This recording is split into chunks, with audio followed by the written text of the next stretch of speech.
चलो स्टार्ट करें। Are you ready? Yes और नो? ठीक है, चलो बेटा। Section 15 value of supply. Okay, हम देखते हैं सेक्शन 15 वैल्यू ऑफ सप्लाई। सबसे ये सेक्शन 15 तीन पार्ट में डिवाइड होता है, सेक्शन 15(1), सेक्शन 15(2) और सेक्शन 15(3). ठीक है, सेक्शन 15(1) जो है यहां पे जहां तक है टैक्सेबल सप्लाई ऑफ गुड्स हो या सर्विस हो, वैल्यू जो होगी आपकी ट्रांजैक्शन वैल्यू होगी। I repeat, transaction value. भाई ट्रांजैक्शन वैल्यू यानी क्या? प्राइस एक्चुअली पेड और payable for supply of goods और सर्विसेज। तो ये एक वर्ड बड़ा इंपॉर्टेंट है, एक्चुअल प्राइस। मतलब क्या?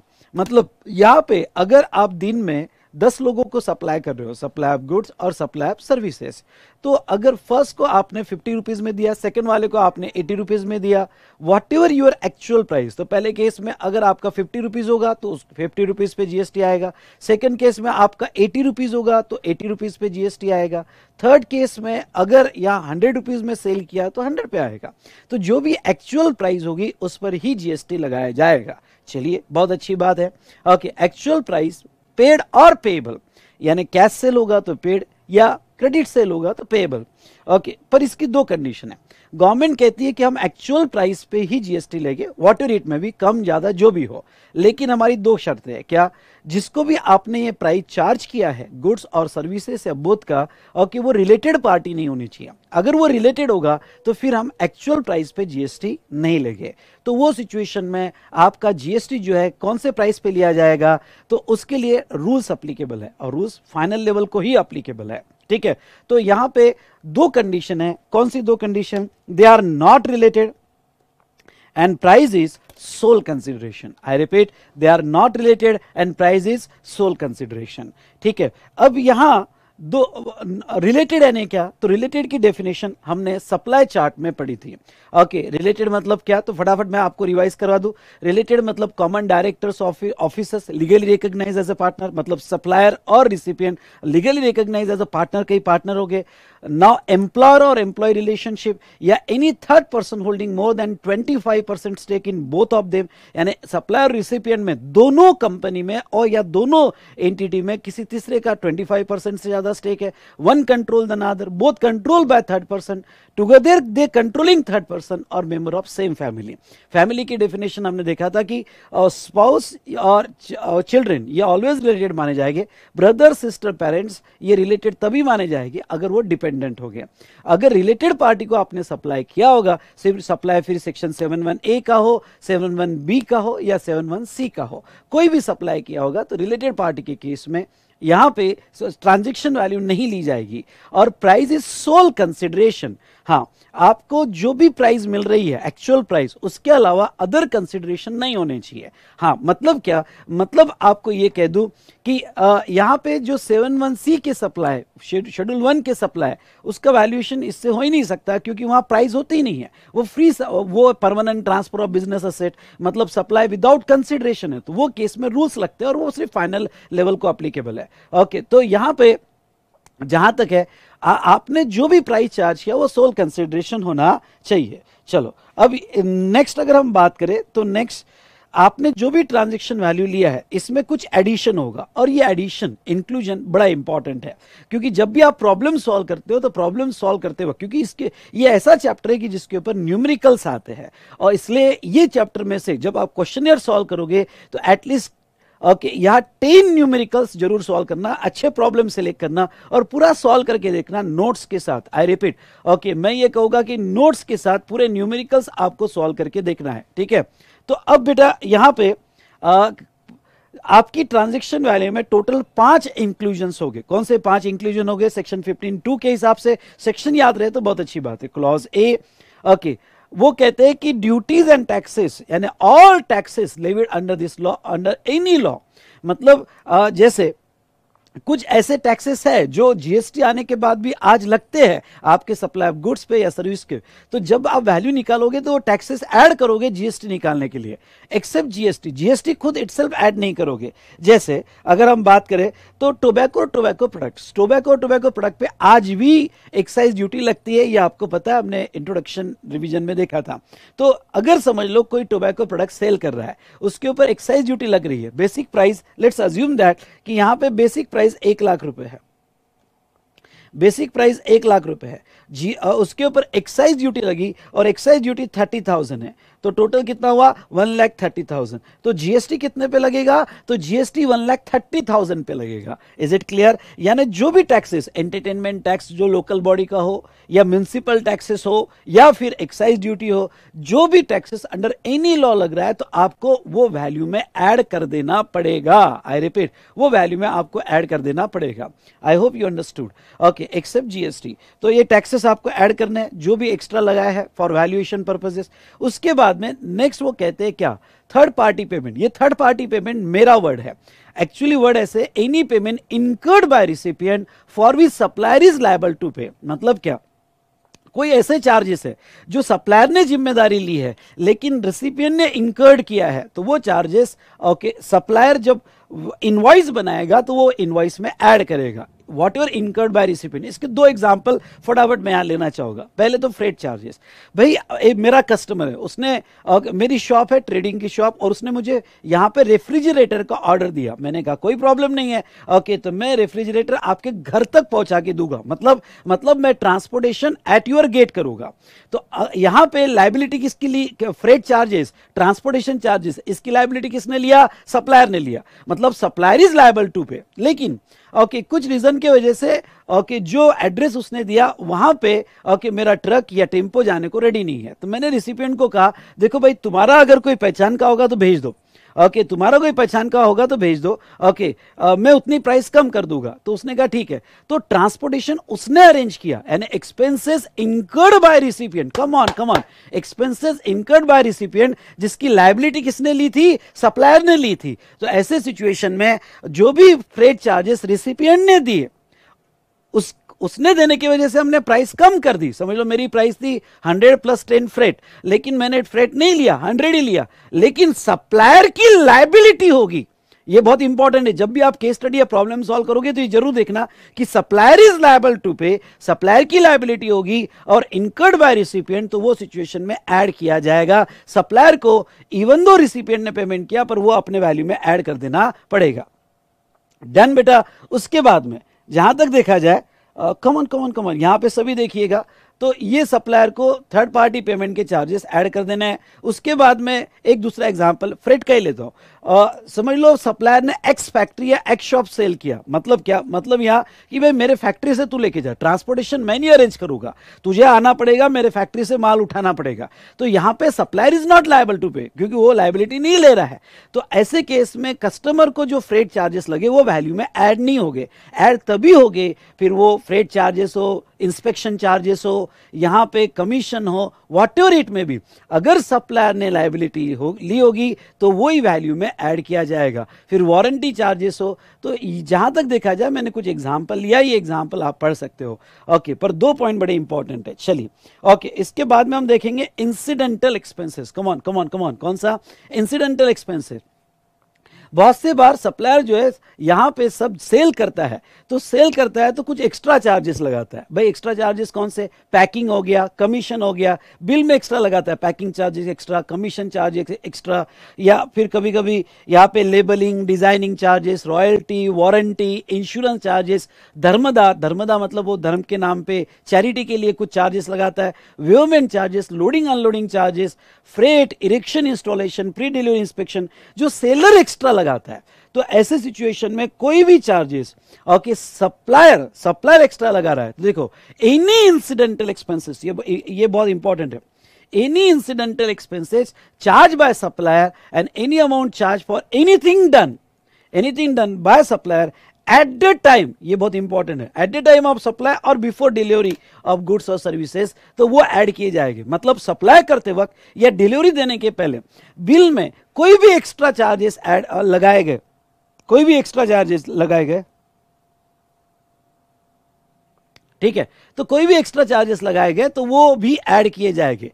अब दो वर्ड पे आपका ध्यान लाना चाहूंगा, कोई इंसिडेंटल टू सप्लाई होना चाहिए, मतलब क्या आपने सप्लाई किया और उससे रिलेटेड आपने labelling charges, packing charges, commission charges, insurance charges लगाए तो वो वैल्यू में ऐड हो गए। और दूसरा मैं आपको ये कहना चाहूंगा, for anything done by the supplier, ये anything done by the supplier का मतलब क्या है? समझ लो मैं कोई प्रोडक्ट आपको सेल कर रहा हूं, आपने कहा नहीं नहीं सर दिवाली है मुझे गिफ्ट पैकिंग करके दो, तो मैंने कहा देखो गिफ्ट पैकिंग करके तो गिफ्ट पैकिंग के एक्स्ट्रा लगेंगे 50 रुपए। तो अब देखो मैं नॉर्मली गिफ्ट पैकिंग नहीं देता हूं, पर आपने कहा और आपने आपके कहने पे मैंने किया, anything done by the supplier, come on, anything done by the supplier. तो अगर कस्टमर के कहने पे कुछ एक्स्ट्रा एक्टिविटी की गई जिससे चार्जेस लगाए गए वो भी वैल्यू में ऐड हो गए। यानी अगर मेरा प्रोडक्ट 100 रुपए का है और आपके कहने पे, कम ऑन, आपके कहने पे मैं कुछ एनीथिंग डन कर रहा हूं, ओके, और उसके चार्जेस लगा रहा हूं जैसे गिफ्ट पैकिंग के, तो वो 50 रुपए भी वैल्यू में ऐड किए जाएंगे। तो ये बहुत सारे एक्सपेंसेस दिए, इसलिए जब भी आप प्रॉब्लम सॉल्व करोगे तो प्रॉब्लम सॉल्व करते वक्त ये बहुत इंपॉर्टेंट है कि आप जो ऐड कर रहे हो वो 15(2)B का है या 15(2)C का है। What is the difference between 15(2)B and 15(2)C? 15(2)B की अगर हम बात करें तो वो सप्लायर नहीं लगा रहा है, सप्लायर की जस्ट लायबिलिटी थी इनकर्ड बाय रिसिपिएंट। मतलब क्या? मतलब ये कि सप्लायर ने कहा था भाई ये चीजें, ये एक्टिविटी मैं करके दूंगा, ओके, यहाँ पे आपको ट्रांसपोर्ट करके दूंगा, यहाँ कोई भी ऐसे एक्टिविटी जो मेरे सप्लाई के लिए जरूरी है वो मैं करके दूंगा। लायबिलिटी सप्लायर की थी पर खर्चा रिसिपिएंट ने कर दिया, तो सप्लायर को अपने वैल्यू में ऐड करना बहुत जरूरी है। लेकिन ये केस में रिसिपिएंट कुछ अपने जेब से नहीं कर रहा है, ओके, यहाँ पे रिसिपिएंट सप्लायर खुद ही इनवॉइस में एक्स्ट्रा लगा रहा है। तो ख्याल रहे यहां रिसिपिएंट आउट ऑफ पॉकेट कर रहा है, तो यहां पर रिसिपिएंट खुद एक्स्ट्रा लगा रहा है, तो सप्लायर एक्स्ट्रा लगा रहा है, तो सप्लायर ने अपने इनवॉइस में in relation to supply before और at the time of supply जो भी एक्स्ट्रा लगाएगा वो वैल्यू में ऐड होगा। सर बहुत सी बार ऐसा होता है कि हम डिलीवरी देते थे गुड्स की या सर्विस देते हैं, बाद में हम वारंटी चार्जेस लगाते, सप्लाई होने के बाद हम चार्जेस लगाते। अगर आप सप्लाई होने के बाद चार्जेस लगा रहे हो दोस्तों, तो वो केस में वो फिर वैल्यू में नहीं ऐड होता है, उसके लिए सेपरेट डेबिट नोट इश्यू करनी पड़ती है और वो डेबिट नोट में जीएसटी कलेक्ट किया जाता है। चलिए वेरी गुड, अब आगे बढ़ते हैं।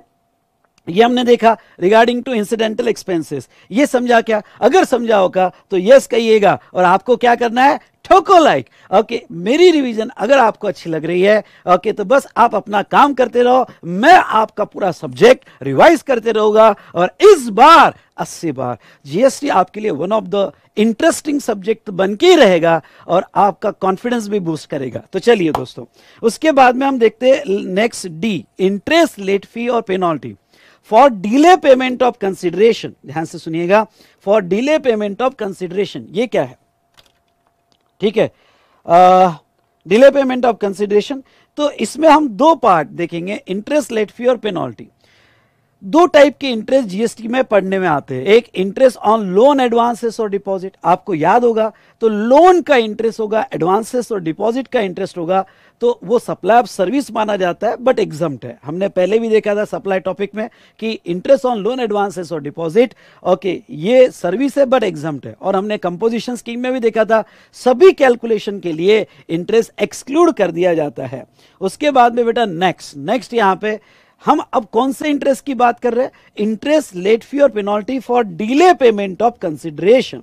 अब ये डिले पेमेंट ऑफ कंसिडरेशन, इसका इंटरेस्ट मतलब क्या? मतलब ये है कि मैंने आपको कोई माल बेचा, सप्लाई ऑफ गुड्स किया, या मैंने आपको कोई सप्लाई ऑफ सर्विसेज किया और आपसे पैसा आना बाकी है, कंसिडरेशन आना बाकी है, और आपने ये जो कंसिडरेशन है 1 महीने में देना चाहिए पर आपने नहीं दिया, आपने 2-3 महीना लगा दिया उसके लिए। तो मैंने कहा देख भाई, ओके, जो मुझे सप्लाई के अगेंस्ट में पैसा मिलना था उस तूने लेट कर दिया, तो मैं तुझे इंटरेस्ट लगाऊंगा या लेट फी लगाऊंगा। बहुत सी बार होता है ना कि टेलीफोन भी लेट फी लग जाती है, ओके, पेनल्टी लग जाती है, सप्लायर हमें लगाता है, तो क्या उसका क्या होगा? क्या वो भी एग्जम्प्ट है? नहीं, ओके, वो क्लॉज डी में ऐड होता है। इंटरेस्ट, लेट फी और penalty for delay payment of consideration, ये क्लॉज डी में ऐड किया जाएगा और वो टैक्सेबल होगा, वो वैल्यू में ऐड होगा। लेकिन इससे रिलेटेड 3 पॉइंट्स आपके लिए बहुत बहुत इंपॉर्टेंट है और ध्यान दीजिएगा, ओके, और मजा आया तो ठोको ओके ठीक है, तो कौन से 3 पॉइंट आपको इंपॉर्टेंट है जब आप इंटरेस्ट, जब भी प्रॉब्लम सॉल्व करोगे तो प्रॉब्लम सॉल्व करते वक्त अगर प्रॉब्लम में इंटरेस्ट दिया है, लेट फी दिया है, पेनल्टी दिया है, तो डिफॉल्ट एजम्पशन देना कि वो इंटरेस्ट इंक्लूसिव ऑफ जीएसटी है। अब इंक्लूसिव ऑफ जीएसटी है मतलब क्या, मतलब आप टैक्सेबल वैल्यू निकाल रहे हो, सुनिए आप ध्यान से सुनिए, हाँ आप टैक्सेबल वैल्यू निकाल रहे हो, ये टैक्सेबल वैल्यू निकाल रहे हो। ओके, टैक्सेबल वैल्यू में प्राइस दिया हुआ है 1 लाख रुपए, आपको प्रॉब्लम में प्राइस दिया 1 लाख रुपए, आपको कमीशन दिया हुआ है, आप कमीशन ऐड कर रहे हो 20,000 रुपए, चलो आप वारंटी ऐड कर रहे हो, यहाँ पे वारंटी ऐड कर रहे हो 10,000 रुपए, कोई थर्ड पार्टी पेमेंट होगा इनकर्ड बाय द बायर, तो यहाँ पे थर्ड पार्टी पेमेंट होगा इनकर्ड बाय द बायर, तो वो आप ऐड कर रहे हो 5,000 रुपए। और ये भी कहा है कि आपने इंटरेस्ट लिया है डिले पेमेंट का, अब इंटरेस्ट वो कह रहे हैं कितना, तो वो कह रहे हैं इंटरेस्ट आपने यहां पे लिया 8,000 रुपए, तो अब ख्याल रहे पूरा 8,000 ऐड नहीं होगा, अगर जीएसटी रेट दिया हुआ है, जीएसटी रेट दिया है 12%, तो आपको इंटू 100 डिवाइडेड बाय 112, ओके हाँ ये इंटू 100 डिवाइडेड बाय 112 इतना जीएसटी आपको ऐड करना है। भाई कैलकुलेटर किधर गया, या होना चाहिए तो कैलकुलेटर है। मतलब आपको 8,000 यहाँ पे 8,000 डिवाइडेड बाय ओके 112 इंटू 100, तो आपका जो भी अमाउंट आएगा, ये काम नहीं कर रहा है, जाने दो 2 मिनट,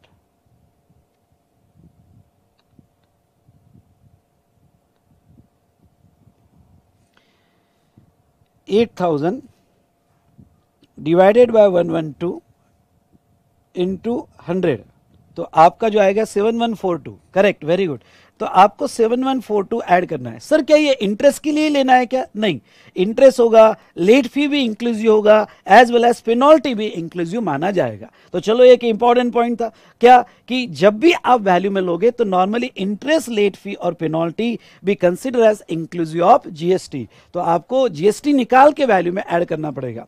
दूसरा, इंटरेस्ट, लेट फी और पेनल्टी का टाइम ऑफ सप्लाई कब आएगा, तो अगर आप सेक्शन 12(6) या 13(6) पढ़ते हो तो उसका टाइम ऑफ सप्लाई आएगा in a month when such amount is actually received. यानी आपको प्रॉब्लम में ये नोट डालना है कि भाई इंटरेस्ट हम वैल्यू में ऐड कर रहे हैं, उसके ऊपर जीएसटी निकाल रहे हैं, लेकिन नॉर्मली इंटरेस्ट, लेट फी और पेनल्टी का जीएसटी उस मंथ में पे करना पड़ता है जिस मंथ में आपको इंटरेस्ट, लेट फी और पेनल्टी मिल रही है, ठीक है। और उसके बाद में जहां तक देखा जाए रेट, सर इस अगर इंटरेस्ट पे हम उस मंथ में जीएसटी निकाल रहे हैं जो मंथ में हमें ये मिल रहा है, तो रेट क्या होगे, रेट ओरिजिनल इनवॉइस के बेस पे। अगर original invoice supply of goods का है तो जो भी गुड्स का रेट होगा वो, original invoice supply of service का है तो जो भी सर्विस का रेट होगा वही रेट से आपका इंटरेस्ट का जीएसटी निकाला जाएगा। तो चलो सर ये तो बात हमें बहुत अच्छे समझ में आ गया। ओके नेक्स्ट, अब हम लास्ट क्लॉज ई की बात करते हैं और वो है सब्सिडी।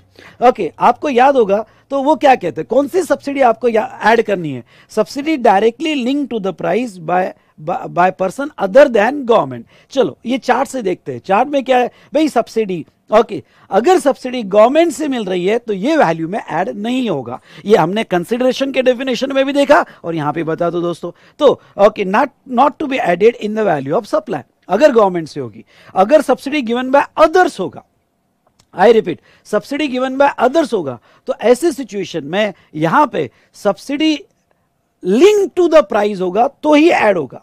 अगर subsidy not link to the price होगा तो ऐड नहीं किया जाएगा। अब सर ये बताइए, लिंक टू द प्राइस और not link to the price, इन दोनों में क्या डिफरेंस है। ओके तो आपको ये बता दूं कि दोनों में बेटा यहां पे ये डिफरेंस है कि जैसे एक लमसम सब्सिडी मिलती है, भाई आप अच्छा काम कर रहे हो, लो यहाँ पे 2 लाख रुपए। अगर लमसम सब्सिडी होगी जो आपके प्रोडक्ट के प्राइस से कनेक्टेड नहीं है या सर्विस के प्राइस से कनेक्टेड नहीं है तो वो वैल्यू में ऐड नहीं होगा। पर कभी कभी सब्सिडी ऐसी है, भाई आपके प्रोडक्ट की प्राइस कितनी है 100, चलो 100 में से 20 रुपीज हमारा, यानी पर जब भी एक प्रोडक्ट सेल करोगे तो 80 आपका 20 हम सब्सिडी देंगे। तो अगर प्रोडक्ट लिंक सब्सिडी होगी, प्रोडक्ट प्राइस लिंक सब्सिडी होगी तो वो 20 रुपीज वैल्यू में ऐड किए जाएंगे, इवन दो आप कस्टमर से 80 रुपीज ले रहे हो। नाउ प्रॉब्लम सॉल्व करते वक्त ये ध्यान जरूर दीजिएगा कि आपकी सब्सिडी ऑलरेडी वैल्यू में इंक्लूडेड है, या बहुत सी बार ऐसे वर्ड आते हैं कि given price adjusted with subsidy. अब एडजस्टेड विद सब्सिडी मतलब उसमें से सब्सिडी निकाल दी है। अगर गवर्नमेंट की सब्सिडी निकाल दी है तो अच्छी बात है, लेकिन अदर की सब्सिडी होगी तो आपको वो वापस ऐड करनी पड़ेगी। तो वर्डिंग्स के तरफ यहां ध्यान देना। बहुत सी बार आता है कि given price considering the subsidy, without considering the subsidy, adjusted with subsidy. तो वर्ड्स केयरफुली देखो और ये प्रॉपरली लिखो, उसका एक प्रॉपर चार्ट बनाओ कि वर्डिंग्स कैसे है, ओके, और हमें क्या एडजस्टमेंट करनी है। तो जब आप क्वेश्चनियर सॉल्व करोगे तो इस बात का आपको पूरा ध्यान देना है। समझा होगा तो यस, आपको क्या करना है आपको पता है। तो चलिए, यहां पे हमने ये देखा सब्सिडी। अब आते हैं नेक्स्ट इंपॉर्टेंट डिस्कशन पे, और वो है डिस्काउंट। ओके, क्या हमें डिस्काउंट का डिडक्शन मिलेगा क्या? बिल्कुल मिलेगा डिस्काउंट का डिडक्शन। अब लॉ क्या कहता है? एनी डिस्काउंट, अब भाई नाम कुछ भी हो, नाम कुछ भी हो, एनी डिस्काउंट गिवन बिफोर और at the time of supply. देखो, सप्लाई करने के पहले या सप्लाई जिस दिन कर रहे हो उस वक्त अगर आप डिस्काउंट दे देते हो तो नाम कुछ भी हो, cash discount, trade discount, turnover discount, quantity discount, warranty discount, whatever it may be, सभी डिस्काउंट का डिडक्शन मिल जाएगा, डिडक्टिबल फ्रॉम वैल्यू। ओके, लेकिन आपको ये डिस्काउंट बिफोर और at the time of supply देना पड़ेगा, eight the time of supply देना पड़ेगा, ठीक है। उसके बाद में लेकिन आपका डिस्काउंट जो होगा, discount is given after supply, तो गवर्नमेंट कहती है रुको रुको रुको, इसमें लोग एडजस्टमेंट कर सकते हैं। अगर सप्लाई के बाद डिस्काउंट दिया जा रहा है तो हमें बताओ क्यों दिया भाई, पहले क्यों नहीं दिया? ओके, सप्लाई के बाद दे रहा है, कुछ गड़बड़ तो नहीं है ना, कोई कैश में एडजस्टमेंट तो नहीं कर ली ना? तो नहीं। अब देखो, सप्लाई के बाद अगर डिस्काउंट होगा तो हम डिडक्शन देंगे, पर कुछ शर्तें हमारी। क्या वो अग्रीड था? अगर पहले से अग्रीड था तो आगे बढ़ेंगे। अगर पहले से अगर ऑलरेडी अग्रीड नहीं था, नॉट अग्रीड मतलब ना इनवॉइस में कहीं लिखा था ना एग्रीमेंट में कहीं लिखा था, और वो अग्रीड नहीं था, तो अगर अग्रीड नहीं होता तो आपको डिस्काउंट का डिडक्शन नहीं मिलेगा। इसलिए प्रॉब्लम में जब भी डिस्काउंट आए तो ये देखना कि वो अग्रीड था या नहीं था। अगर अग्रीड नहीं था तो डिस्काउंट का डिडक्शन नहीं मिलेगा। अगर वो ऑलरेडी अग्रीड था, सुनिए, ऑलरेडी अग्रीड था तो वो फिर दो और कंडीशन लगेगी। क्या वो लिंक टू द इनवॉइस है? क्या वो डिस्काउंट बताया जा रहा है कौन से इनवॉइस का? यस। और आईटीसी रिवर्स बाय रिसिपिएंट, ये बहुत इंपॉर्टेंट है। मतलब क्या, जो भी पोस्ट रिमूवल डिस्काउंट है, जिसे मैं पोस्ट रिमूवल और आफ्टर रिमूवल डिस्काउंट कहता हूं, ये डिस्काउंट का डिडक्शन 3 शर्तों पे मिलेगा। कम ऑन मेरे साथ, यहां पे देखो कौन सी शर्त? वो अग्रीड होना चाहिए, लिंक टू द प्राइस होना चाहिए, लिंक टू द इनवॉइस होना चाहिए, और आपके रिसिपिएंट ने जो पूरी इनवॉइस का आईटीसी ले लिया था तो डिस्काउंट का जो प्रोपोर्शनेट आईटीसी आता है उसको रिवर्स करना पड़ेगा। क्यों? क्योंकि आपने ओरिजिनल इनवॉइस तो फुल वैल्यू का दे दिया और उसके बाद डिस्काउंट दे रहे हो, तो आपको डिस्काउंट का डिडक्शन मिलेगा, आपका उतना टैक्स कम कर दिया जाएगा, लेकिन आपके रिसिपिएंट ने उतना प्रोपोर्शनेट डिस्काउंट जो है, ओके, वो रिवर्स करना चाहिए। अगर ये तीनों कंडीशन फुलफिल होती है तो आपको पोस्ट रिमूवल डिस्काउंट का डिडक्शन मिलेगा। समझा क्या बेटा? ओके, पूरा याद आया क्या? याद आया होगा तो यस ठोको यहां पे। चलिए, उसके बाद में कुछ इंपॉर्टेंट क्लैरिफिकेशंस आए थे। स्टैगर्ड डिस्काउंट, जैसे बाय मोर सेव मोर ऑफर। पहला कस्टमर आया, भाई तुझे कितना डिस्काउंट चाहिए? ओके, तूने कितने क्वांटिटी ली? चल 10% डिस्काउंट। दूसरा आया, ओके तूने अच्छा इतनी सारी क्वांटिटी ली, 20% डिस्काउंट। तीसरा आया, उसने बल्क में लिया, 40% डिस्काउंट। क्या मैं ऐसे स्टैगर्ड अलग अलग डिस्काउंट दे सकता हूं? यस, दे सकता हूं। कोई मतलब वैल्यू है ट्रांजैक्शन वैल्यू, हर ट्रांजैक्शन की वैल्यू अलग, हर ट्रांजैक्शन के डिस्काउंट अलग, इसलिए मैं अलग अलग कस्टमर्स को अलग अलग डिस्काउंट दे सकता हूं। अगर वो इनवॉइस में बताया जा रहा है तो मैं वो एक्सक्लूड किया जाएगा। उसके बाद में पीरियोडिक और ईयर एंड डिस्काउंट। कभी कभी क्या डिस्काउंट मैं जब जो देता हूं eight the time of supply नहीं देता हूं, एट द टाइम या बिफोर सप्लाई नहीं देता हूं, ईयर एंड डिस्काउंट देता हूं। ईयर एंड डिस्काउंट मतलब क्या कि भाई देखो, यहां पे बिजनेस करो, कस्टमर को कहता हूं मेरे डीलर है कस्टमर, तुम भी आगे बेचो, जितना माल उठाओगे मैं ईयर एंड में या हाफ ईयर एंड में देखूंगा और आपको एक साथ डिस्काउंट पास ऑन करूंगा। तो क्या ईयर एंड डिस्काउंट या पीरियड डिस्काउंट या वॉल्यूम डिस्काउंट का डिडक्शन मिलेगा? यस मिलेगा, लेकिन आपको ये कंडीशन, ये क्लॉज ए है और ये क्लॉज बी है, तो बी की कंडीशन फुलफिल करनी पड़ेगी। क्या वो पीरियोडिक और ईयर एंड डिस्काउंट जो आपने eight the time of supply नहीं दिया था, बाद में दिया था, क्या अग्रीड था? हाँ अग्रीड था। क्या लिंक टू द इनवॉइस है? हाँ, हर इनवॉइस से रिलेटेड हमने बताया हुआ है। क्या वो रिसिपिएंट ने आईटीसी रिवर्स की है? हाँ। अगर ये सारी कंडीशन आप फुलफिल करते हो तो ईयर ईयर एंड डिस्काउंट का भी आपको डिडक्शन मिलेगा।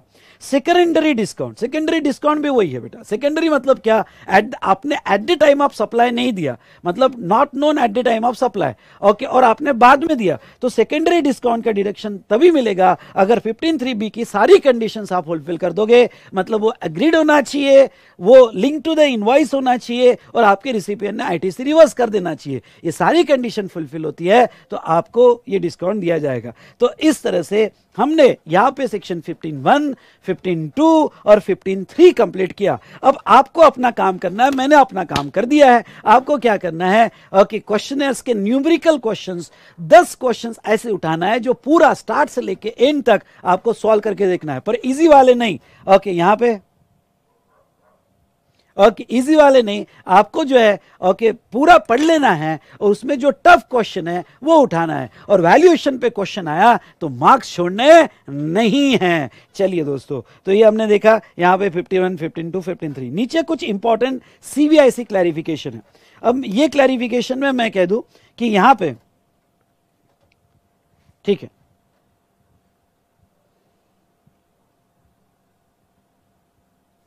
Just a minute,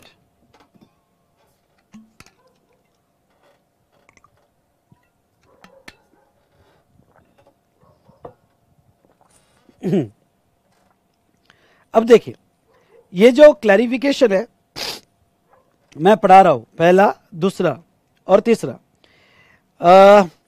inter level पे इतने इंपॉर्टेंट नहीं है, आप समझ लो, पर मुझे नहीं लगता कि क्वेश्चन पूछेंगे। हाँ, आपके मटेरियल में है पहला और दूसरा, ओके, पर समझ लो, अगर आ गया तो यू आर रेडी, और मैं बैठा हूं ना समझाने के लिए। तीसरा वाला क्लैरिफिकेशन जो प्योर एजेंट पे है, तो इंटर लेवल के स्टूडेंट जो है इसको स्क्रैच कर दे, इंटर लेवल के स्टूडेंट इसको स्क्रैच कर दे। लेकिन अभी मैं आज के सेशन में पढ़ा लूंगा तो समझ लो, अदरवाइज आपको वो एप्लीकेबल नहीं होगा, इसलिए इंटर लेवल के स्टूडेंट इसको स्क्रैच कर दे। चलो स्टेप बाय स्टेप मैं एक एक क्लैरिफिकेशन आपको समझा देता हूं। पहला क्लैरिफिकेशन, ओके, यहां पे देखिए, whether molds and dies owned by original equipment manufacturer, OEM, इसको मैं कहूंगा OEM, ध्यान रहे ये बहुत इंपॉर्टेंट है, that are sent free of cost FOC word use करूंगा, okay, to a component manufacturer मतलब CM is leviable to tax, and whether OEM original equipment manufacturer are required to reverse ITC in this case, पहला question. दूसरा, if there is a contract between OEM and original equipment manufacturer or component manufacturer for supply of components made by using the molds and dies belonging to the component manufacturer, but the same have been supplied by OEM to CM on FOB basis, what shall be the value of supply, okay, and ITC। चलिए इसको मैं थोड़ा अच्छे से आपको समझाना चाहूंगा, diagram से समझाना चाहूंगा।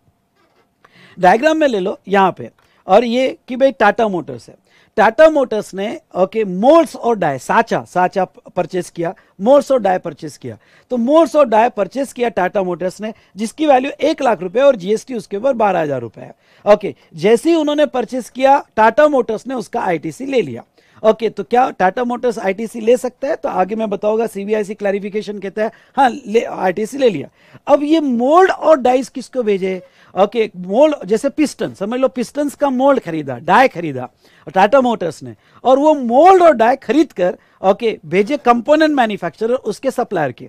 टाटा मोटर्स के छोटे छोटे सप्लायर्स हैं, सप्लायर्स को ये भेज दिए कि भाई ये मोल्ड लो, ये डाई लो और मुझे पिस्टन्स बना के दो। ओके, तो सप्लायर को फ्री ऑफ कॉस्ट भेजे, लो फ्री ऑफ कॉस्ट लो और मुझे पिस्टन्स बना के दो।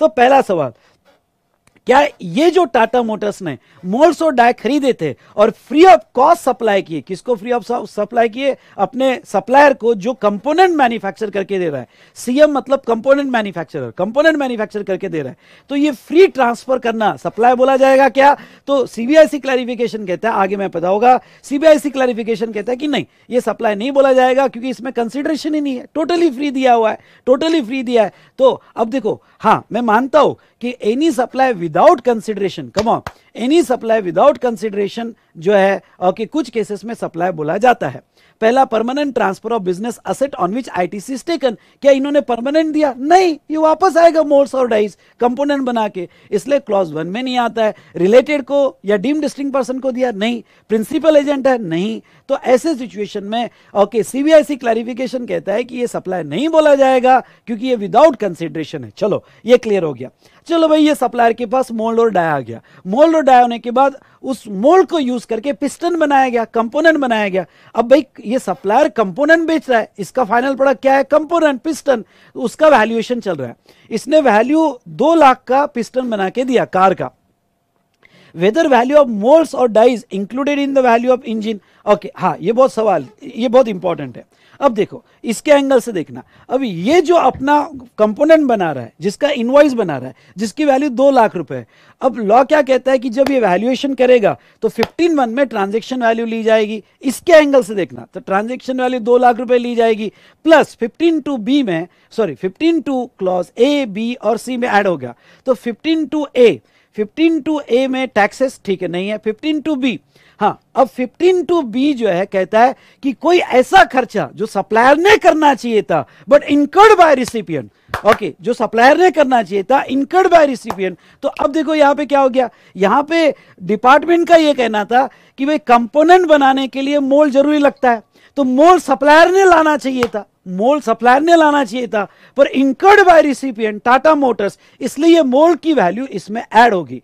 तो ऐसे केस में सीबीआईसी क्लैरिफिकेशन ने कहा नहीं नहीं, ओके, ये इंडस्ट्री के फेवर में दिया कि अगर ओरिजिनली टाटा मोटर्स ने मोल्ड लाए होगे और फ्री सप्लाई किए होगे कंपोनेंट बनाने के लिए, तो वो जो है सेक्शन 15(2)(b) में ऐड नहीं होगा, वो ओके सप्लायर की लायबिलिटी नहीं मानी जाएगी। क्योंकि नॉर्मल बिजनेस ट्रांजैक्शन में ऐसा होता है कि भाई तुम मोल्ड दे दो मैं बना के देता हूं, आप उसका मेरे को स्ट्रक्चर दे दो मैं बना के देता हूं, तो ऐसे केस में वो लायबिलिटी सप्लायर की नहीं मानी जाएगी। और कम ऑन, कंक्लूजन क्या आया? कंक्लूजन आया कि ये मोल्ड की वैल्यू उसमें ऐड नहीं होगी सेक्शन 15(2)(b) में, और ओके टाटा मोटर्स उसका आईटीसी कंटिन्यू करेगा। तो इसमें 3 बातें थी। पहला, क्या जो फ्री दिया क्या वो सप्लाई माना जाएगा? नहीं।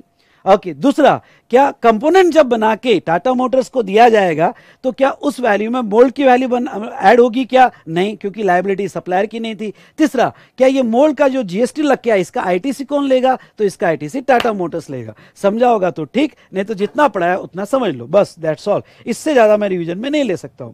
तो देखो वो क्या कहते हैं, नॉट अ सप्लाई नहीं बोला जाएगा, okay, as no consideration is involve. ITC, no requirement of reversal of ITC, मतलब टाटा मोटर्स ने जो आईटीसी ले लिया वो कंटिन्यू रहेगा, उसका आईटीसी रिवर्स करने की जरूरत नहीं है। और value does not included in value of supply as cost of moulds और die is not incurred by CM if moulds and die send to free of cost.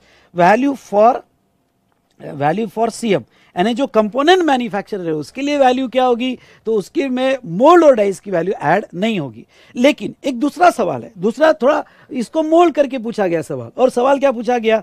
If there is a contract between original equipment manufacturer, यहां original equipment manufacturer कौन है? Okay, वो है Tata Motors, original equipment manufacturer, okay, और वो Tata Motors है जो original component बना रहा है कार, जिसका कंपोनेंट बना के दे रहा है सप्लायर, यानी ये सीएम है, सप्लायर सीएम है, कंपोनेंट मैन्युफैक्चरर। अब ध्यान से देखिएगा यहां पे, ये जो है अगर दोनों का कॉन्ट्रैक्ट होगा, if there is a contract between OEM and CM for supply of component made by using molds and dies belonging to CM, हाँ, अब अगर ऐसा कॉन्ट्रैक्ट होगा कि भाई मोल्ड मैं लाता हूं और सप्लायर ने बोला होगा कि भाई मोल्ड मैं लाता हूं, लेकिन एक काम करो आप मुझे खरीद के दे दो, लायबिलिटी मेरी, कॉन्ट्रैक्ट बनाया हुआ है, और सप्लायर ने लायबिलिटी ली है जिसका खर्चा रिसिपिएंट ने किया है, तो अब आंसर बदल जाएगा। सप्लायर ने अगर ये कॉन्ट्रैक्ट किया होगा, लायबिलिटी ली होगी मोल्ड्स और डाई की, ओके, और दैट इनकर्ड बाय रिसिपिएंट, किसको इनकर्ड हुआ? टाटा मोटर्स को। तो ऐसे सिचुएशन में फिर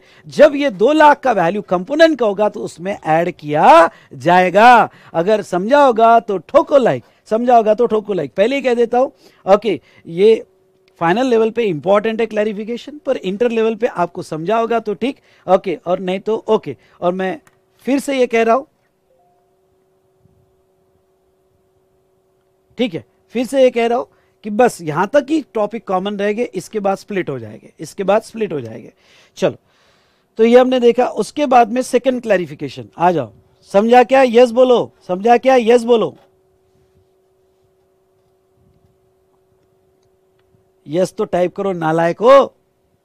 चलिए next, whether GST is payable on applicable additional और penal interest on overdue loan delay payment, whether it would be exempt from GST और would be treated as consideration for liquidated damages. या second question में पूछा, whether levy of additional or penal interest could be regarded as consideration received for agreeing to an obligation or refrain from an act or tolerate an act। Sir कुछ नहीं समझा, बता दो ना, मैं आप क्यों डर रहे हो? ओके देखिए, थोड़ा ये एग्जाम्पल से मैं समझाना चाहूंगा। एग्जाम्पल है कि एक मोबाइल शॉप वाला है और ये मोबाइल शॉप वाला जो है मोबाइल बेच रहा है, एक कस्टमर को बेच रहा है, mobile sold under the instalment facility, और वो इंस्टॉलमेंट फैसिलिटी में दे रहा है। आई रिपीट, वो इंस्टॉलमेंट फैसिलिटी में दे रहा है कि भाई यहाँ पे मैं मोबाइल सेल कर रहा हूँ, इंस्टॉलमेंट फैसिलिटी है जिसमें उसकी बेसिक प्राइस 40,000 है और वो इंस्टॉलमेंट में दे रहा है, इसलिए अपना इंटरेस्ट भी लगा रहा है उसके ऊपर। देखो, एक होता है नॉर्मल इंटरेस्ट और एक होता है पिनॉल इंटरेस्ट। आई रिपीट, एक होता है नॉर्मल इंटरेस्ट और एक होता है पिनॉल इंटरेस्ट। हम जो बात कर रहे हैं वो पिनॉल इंटरेस्ट की बात कर रहे हैं। ओके, पिनॉल इंटरेस्ट की बात कर रहे हैं। देखो, तो अब क्या होगा, उसने इंस्टॉलमेंट फैसिलिटी दिया, इसलिए मोबाइल की जो बेसिक प्राइस होगी 40,000, उस पर इंटरेस्ट लगा 4,000, तो इंस्टॉलमेंट फैसिलिटी, तो टोटल 44,000 में उसको सेल किया, फिर वो इंस्टॉलमेंट में दे रहा है। क्या ये बेसिक इंटरेस्ट ऐड होगा? बिल्कुल ऐड होगा, सेक्शन 15(2)(b) के हिसाब से। कम ऑन, सेक्शन 15(2)(b) के हिसाब से। ओके, ये जो 4,000 चार्ज किया गया, ये कोई लोन देने का चार्ज नहीं किया गया, कंसीडरेशन लेना था 40,000, वो इंस्टॉलमेंट में कंसीडरेशन दे रहा था, यानी डिले पेमेंट ऑफ कंसीडरेशन था, उसका ये इंटरेस्ट कहा जाएगा और ये सेक्शन 15(2)(d) में ऐड किया जाएगा। चलिए, ओके, ये ऐड किया जाएगा, डन। उसके बाद में यहां पे अब आता है पिनल इंटरेस्ट। अब देखो, कभी कभी क्या होता है कि उसने जो इंस्टॉलमेंट देनी चाहिए थी, कम ऑन, उसने जो इंस्टॉलमेंट देनी चाहिए थी उसको लेट कर दिया। अच्छा, इंस्टॉलमेंट में भी लेट कर दिया, तो ऐसे केस में उसके ऊपर पेनल्टी, पिनल इंटरेस्ट लगाया गया। ओके, लेट फी या पेनल इंटरेस्ट लगाया गया, तो क्या ये पेनल इंटरेस्ट भी ऐड होगा? तो क्लैरिफिकेशन आया कि यस, ये पेनल इंटरेस्ट भी इस आपके सप्लाई का ही पार्ट माना जाएगा, वो डिले पेमेंट ऑफ कंसिडरेशन ही माना जाएगा, और ओके, ये पिनल इंटरेस्ट भी ऐड होगा। इन सिंपल वर्ड, एक लाइन में कहूं तो अगर सप्लायर खुद इंस्टॉलमेंट फैसिलिटी देता है, खुद ही इंस्टॉलमेंट फैसिलिटी देता है, तो उसका बेसिक इंटरेस्ट भी सेक्शन 15(2)(d) में ऐड होगा और उसका पिनल इंटरेस्ट भी सेक्शन 15(2)(d) में ऐड होगा। लेकिन दूसरा एग्जाम्पल ये है कि भाई मोबाइल शॉप वाला मोबाइल बेच रहा है 40,000 में कस्टमर को, और कस्टमर को इंस्टॉलमेंट चाहिए, तो मोबाइल शॉप वाला कह रहा है कि मैं कुछ नहीं कर सकता भाई, मैं नहीं दे सकता इंस्टॉलमेंट फैसिलिटी। ओके, तू क्या कर, बजाज फाइनेंस का शॉप, वहां पे काउंटर है, हाँ तुझे बजाज फाइनेंस का फाइनेंस मिल जाएगा। तो ये बजाज फाइनेंस एक थर्ड कंपनी है जिसका फाइनेंस मिल रहा है। अब ये कस्टमर क्या कर रहा है, कस्टमर इसके साथ 40,000 का कॉन्ट्रैक्ट कर रहा है और बजाज फाइनेंस से अलग लोन ले रहा है। अब देखो, दोनों में फर्क क्या है? दोनों में ये है कि यहां सप्लायर खुद ही इंस्टॉलमेंट दे रहा था, तो ये इंस्टॉलमेंट देना ये सप्लाई का पार्ट है, उसका इंटरेस्ट लगाना सप्लाई का पार्ट है, और उसका पिनल इंटरेस्ट भी आपके सप्लाई का पार्ट माना जाएगा। ओके, लेकिन अगर ये कस्टमर ओके सप्लायर से 40,000 में ले रहा है और बजाज फाइनेंस से सेपरेट एग्रीमेंट कर रहा है, कम ऑन, बजाज फाइनेंस से सेपरेट एग्रीमेंट कर रहा है, तो ऐसे सिचुएशन में अब देखो, लोन किसने दिया, इंस्टॉलमेंट किसने दी, फाइनेंस कंपनी ने दी, थर्ड पर्सन ने दी, तो उसको लोन दिया 40,000 का, बेसिक इंटरेस्ट लगाया जा रहा है 4,000। अब बजाज फाइनेंस जो बेसिक इंटरेस्ट लगा रहा है 4,000, ओके, ये किसका लगा रहा है, ये सप्लाई का लगा रहा है या लोन का लगा रहा है? ये लोन का लगा रहा है, तो ये 4,000 एग्जम्प्ट रहेगा। दोनों में फर्क है, ये जो 4,000 लगाए जा रहे हैं ये as a part of supply delay payment of consideration माना जाएगा और ये वैल्यू में ऐड होगा। लेकिन ये जो इंटरेस्ट लगाया जा रहा है वो एक फाइनेंस कंपनी है, वो लोन दे रही है, उन्होंने कोई मोबाइल नहीं दिया, उन्हें वो लोन दे रही है और लोन का इंटरेस्ट है, तो वो इंटरेस्ट जो है एग्जम्प्ट रहेगा। फिर बात आती है उसका पिनल इंटरेस्ट। अब कभी कभी क्या होता है, बैंकिंग कंपनी भी आपने अगर इंस्टॉलमेंट नहीं दिया तो आपको पिनल इंटरेस्ट लगाती है, तो वो पिनल इंटरेस्ट भी क्या वैल्यू में ऐड होगा? नहीं, वो भी वैल्यू में ऐड नहीं होगा। ओके, वो भी एग्जम्प्ट रहेगा। मतलब एक लाइन में कहूं तो अगर सप्लायर यहां पे इंस्टॉलमेंट पेमेंट दे रहा है तो उसका बेसिक इंटरेस्ट भी ऐड होगा और पिनल इंटरेस्ट भी ऐड होगा। और अगर यहां फाइनेंस कंपनी अलग से दे रही है तो वो लोन का इंटरेस्ट माना जाएगा, तो मेन इंटरेस्ट भी एग्जाम और उसका पिनल इंटरेस्ट भी एग्जाम माना जाएगा। समझा होगा तो ठोको लाइक, बस इससे अच्छा मैं नहीं समझा सकता हूं आपको। ओके, ये तो रिवीजन है बेटा, रिवीजन में कोशिश कर रहा हूं आपको समझाने की। दो लाइन में अगर आपको ये पढ़ा दूं तो दो लाइन में पढ़ा दूं तो देखो, okay, seller given instalment himself, seller ने खुद ही इंस्टॉलमेंट दे दिया तो एडिशनल और पिनल इंटरेस्ट वो वैल्यू का पार्टी बोला जाएगा। लेकिन अगर थर्ड पार्टी फाइनेंस कंपनी ने यहां पे लोन दिया तो वो केस में सच पिनल इंटरेस्ट एग्जम्पशन रहेगा, सब पिनल इंटरेस्ट एग्जम्पशन रहेगा। चलिए, ये आपको समझ में आया। फिर एक सवाल है कि ये इंटरेस्ट लगाना क्या ये टॉलरेंस चार्जेस माने जाएंगे? नहीं, आपको याद होगा तो सेकंड शेड्यूल में tolerance not refraining from act ये सर्विस कही जाती है। तो ये ओके, ये क्लैरिफिकेशन आया कि ये penal interest okay not a consideration received for tolerance और रिफरेंस फ्रॉम एक्ट, यानी ये टॉलरेंस चार्जेस भी नहीं माने जाएंगे और वो वैल्यू में ऐड नहीं होगा। तो बेटा जहां तक देखा जाए तो ये दोनों क्लैरिफिकेशन अच्छे क्लैरिफिकेशन है। नाउ अब third clarification, okay, third clarification देखो क्या है, वो है airport levies. Okay, airport levy के बारे में थोड़ा मैं समझा देता हूं। यहां पे ये थर्ड क्लैरिफिकेशन जो है इंटर लेवल के लिए बिल्कुल इंपॉर्टेंट नहीं है, वो आप कैंसिल कर सकते हो, सिर्फ फाइनल लेवल पे इंपॉर्टेंट है, ठीक है। हाँ, अब देखो, एयरपोर्ट ऑपरेटर और लाइसेंसी। एयरपोर्ट ऑपरेटर मतलब यहां पे जिसका एयरपोर्ट अथॉरिटी ऑफ इंडिया है। ओके, तो एयरपोर्ट ऑपरेटर है, मुंबई का एयरपोर्ट है, मतलब जो एयरपोर्ट चला रहा है, एयरलाइन कंपनी जहां बहुत सारी एयरलाइंस कंपनी की फ्लाइट्स लैंड होती है, इंडिगो है, स्पाइस जेट है वगैरह एक्सेट्रा। ओके, अब देखो क्या होता है, एयरपोर्ट ऑपरेटर जो है यहाँ पे या सहारा वगैरह होगा, जो भी एयरपोर्ट होगा, या अदानी के एयरपोर्ट हो गए, एयरपोर्ट ऑपरेटर है, एयरलाइन कंपनीज है। तो जो भी पैसेंजर्स आते हैं, पैसेंजर्स से वो कुछ फीस लेते हैं। ओके, यहाँ पे और फीस होती है ओके पैसे यहाँ पे पीएसआई या यूडीएफ, क्योंकि अब पीएसआई और यूडीएफ यानी क्या, पीएसआई और यूडीएफ यानी ओके यहाँ पे पैसेंजर सर्विस फीस और यूजर डेवलपमेंट फीस। भाई एयरपोर्ट पे पैसेंजर आते हैं तो वो भी तो जगह यूज कर रहे हैं ना एयरपोर्ट की, तो एयरपोर्ट अथॉरिटी, एयरपोर्ट ऑपरेटर या लाइसेंसी जो है वो हर पैसेंजर से पैसा लेता है, पर अब उनको डायरेक्ट लेना पॉसिबल नहीं है क्योंकि वो डायरेक्ट पैसेंजर से कनेक्टेड नहीं है। तो कौन कनेक्टेड है पैसेंजर से? एयरलाइन कंपनी, क्योंकि टिकट कहाँ बुक हो रही है? Airline company.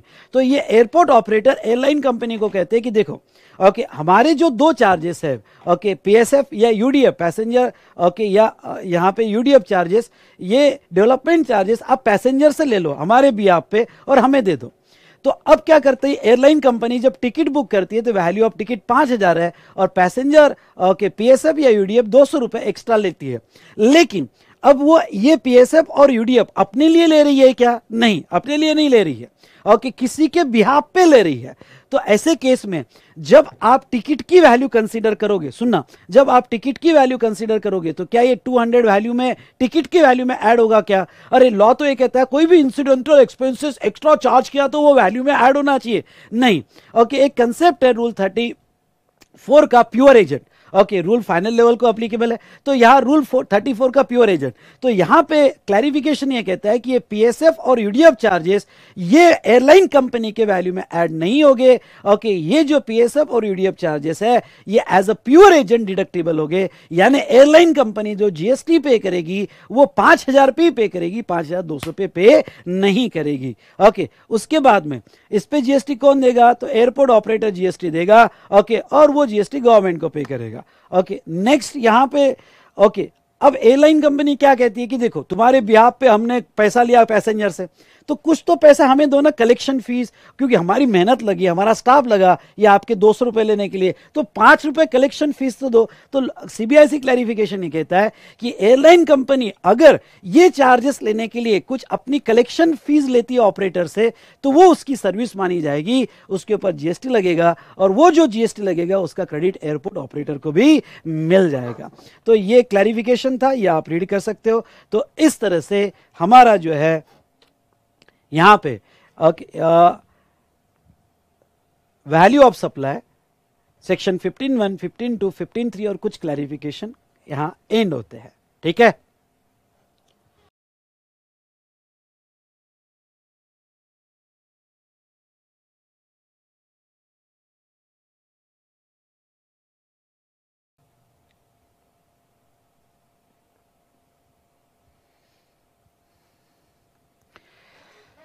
तो चलिए शुरू करते हैं हमारा कॉन्सेप्ट वैल्यू ऑफ सप्लाई पे। हमने वैल्यू ऑफ सप्लाई पे क्या देखा था, देखिए बेटा, तो वैल्यू ऑफ सप्लाई पे हमने सेक्शन 15 जो है, ओके, यहाँ सेक्शन 15(1), 15(2) और सेक्शन 15(3) डिस्काउंट से रिलेटेड कॉन्सेप्ट देख लिए थे। साथ साथ में हमने कुछ डिस्काउंट की स्पेशल सिचुएशंस भी देख ली थी, और नेक्स्ट जो है सीबीआईसी क्लैरिफिकेशंस, वो भी हमने यहाँ पे देख लिया था। चलिए अब आते हैं वैल्यूएशन रूल्स पे। ओके, तो ये वैल्यूएशन रूल्स क्या है?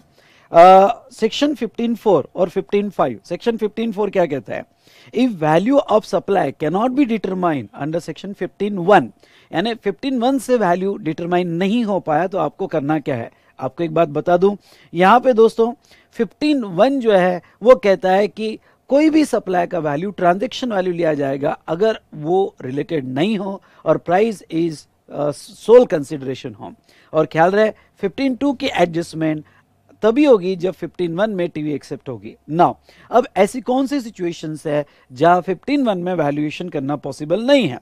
तो मैंने यहां पे दी है 3 सिचुएशंस है जहां सेक्शन 15(1) में वैल्यूएशन नहीं हो पाता है। पहला, ओके, सप्लाई विदाउट प्राइस, मतलब यहां पे विदाउट कंसिडरेशन है, और सप्लाई मतलब उसमें कंसिडरेशन ही नहीं है, प्राइस ही नहीं है, मतलब सेक्शन 7(1) सी के सप्लाई, जो शेड्यूल 1 के सप्लाई, 4 पैराज हमने देखे थे। दूसरा हमने यहां देखा था, यहां पे दूसरा हमने देखा था रिलेटेड पार्टी ट्रांजैक्शंस। चलो फटाफट यहां पे रिवाइज कर लेते हैं। अब पूरा ध्यान देना आपने, रिलेटेड पार्टी ट्रांजैक्शंस हो गए तो वो सिचुएशन में यहां सेक्शन 15(1) अप्लाई नहीं होगा, और विदाउट कंसिडरेशन या अदर कंसिडरेशन होगा तो प्राइस सोल कंसिडरेशन नहीं मानी जाएगी। फिर ये सिचुएशन में वैल्यूएशन कैसे होगा? ये सिचुएशन में सीजीएसटी रूल्स 2017 यूज किए जाएंगे। इसमें 3 रूल दिए हैं, 27, 28 और 29। ओके, और आगे 30, 31, ये रूल्स लर्न कर लेना। इसके ऊपर केस स्टडी या यहाँ पे प्रैक्टिकल क्वेश्चंस आ सकते हैं, इसलिए ये सेशन के बाद यहाँ जो क्वेश्चनर्स है, क्वेश्चनर्स में इससे रिलेटेड जो भी केस स्टडी या न्यूमेरिकल क्वेश्चंस है वो पढ़ लो, और उसमें इंपॉर्टेंट जो भी क्वेश्चंस हो गए वो मार्क कर लो। चलिए अब मैं आता हूँ, रूल 27 क्या कहता है? रूल 27 ये कहता है, when consideration is not wholly in money, मतलब आपका consideration not wholly in money. अब देखो पहली बात तो यहां समझ लो, रूल 27 तब अप्लाई होगा जब कंसिडरेशन है पर मनी में नहीं है।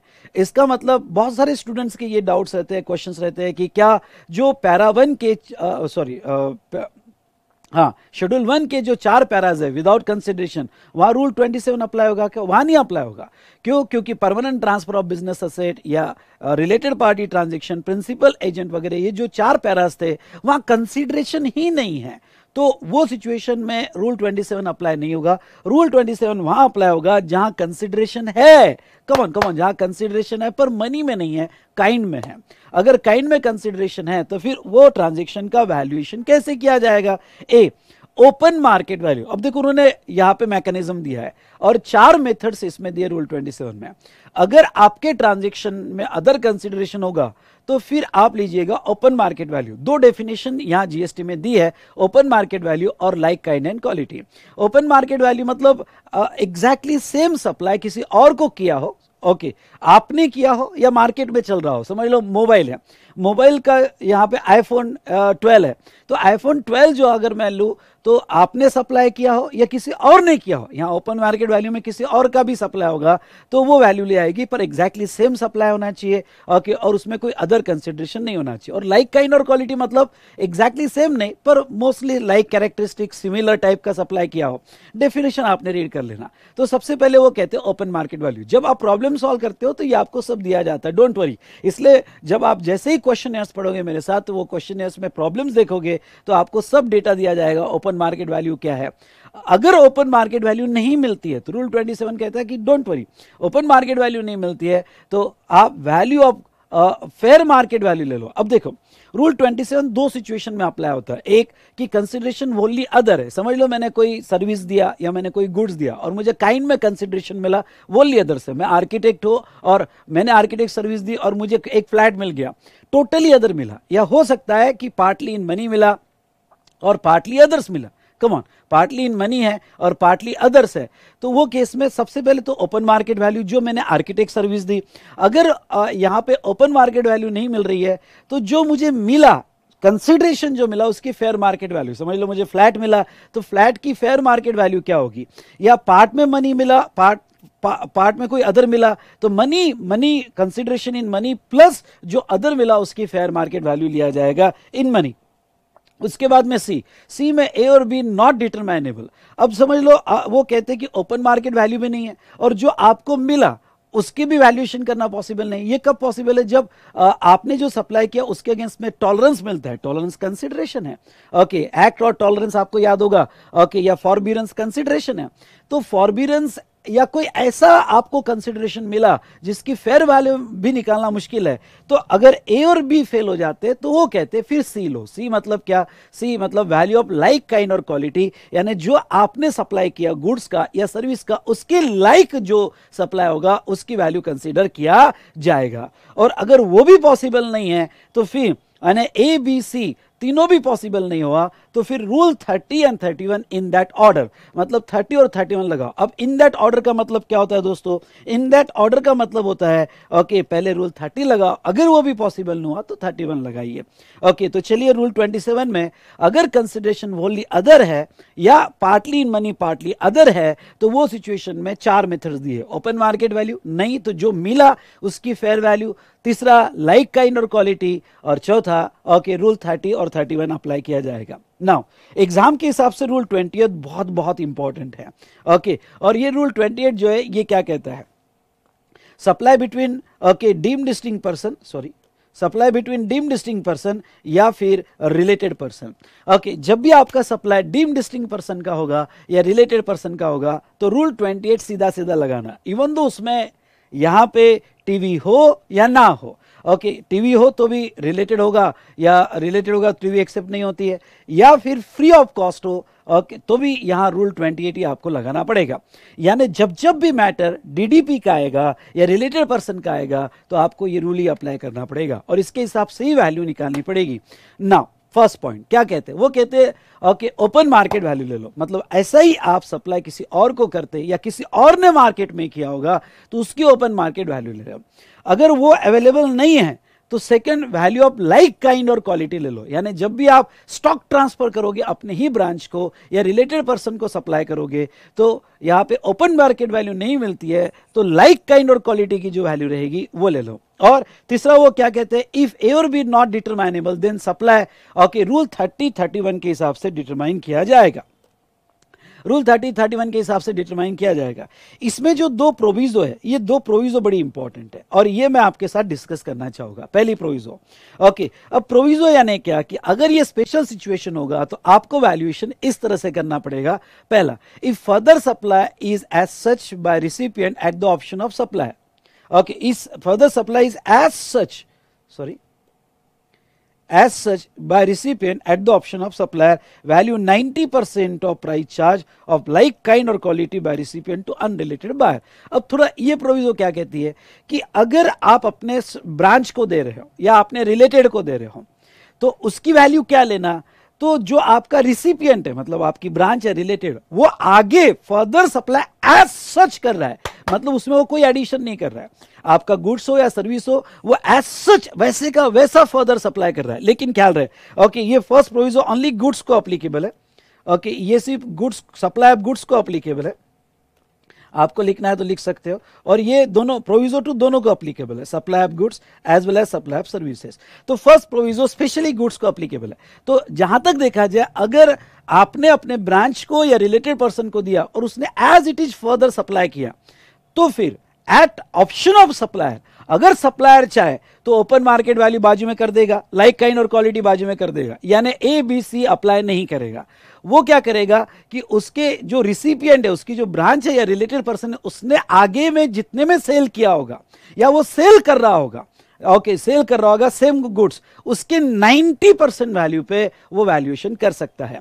ओके तो एक बार फिर से आपने अगर आपके ब्रांच को दिया हो जो सेपरेटली रजिस्टर्ड है या रिलेटेड को दिया हो तो वो उस टाइप के गुड्स आगे सप्लाई करता है एज सच, तो उसका 90% पर आप जो है वैल्यूएशन कर सकते हो।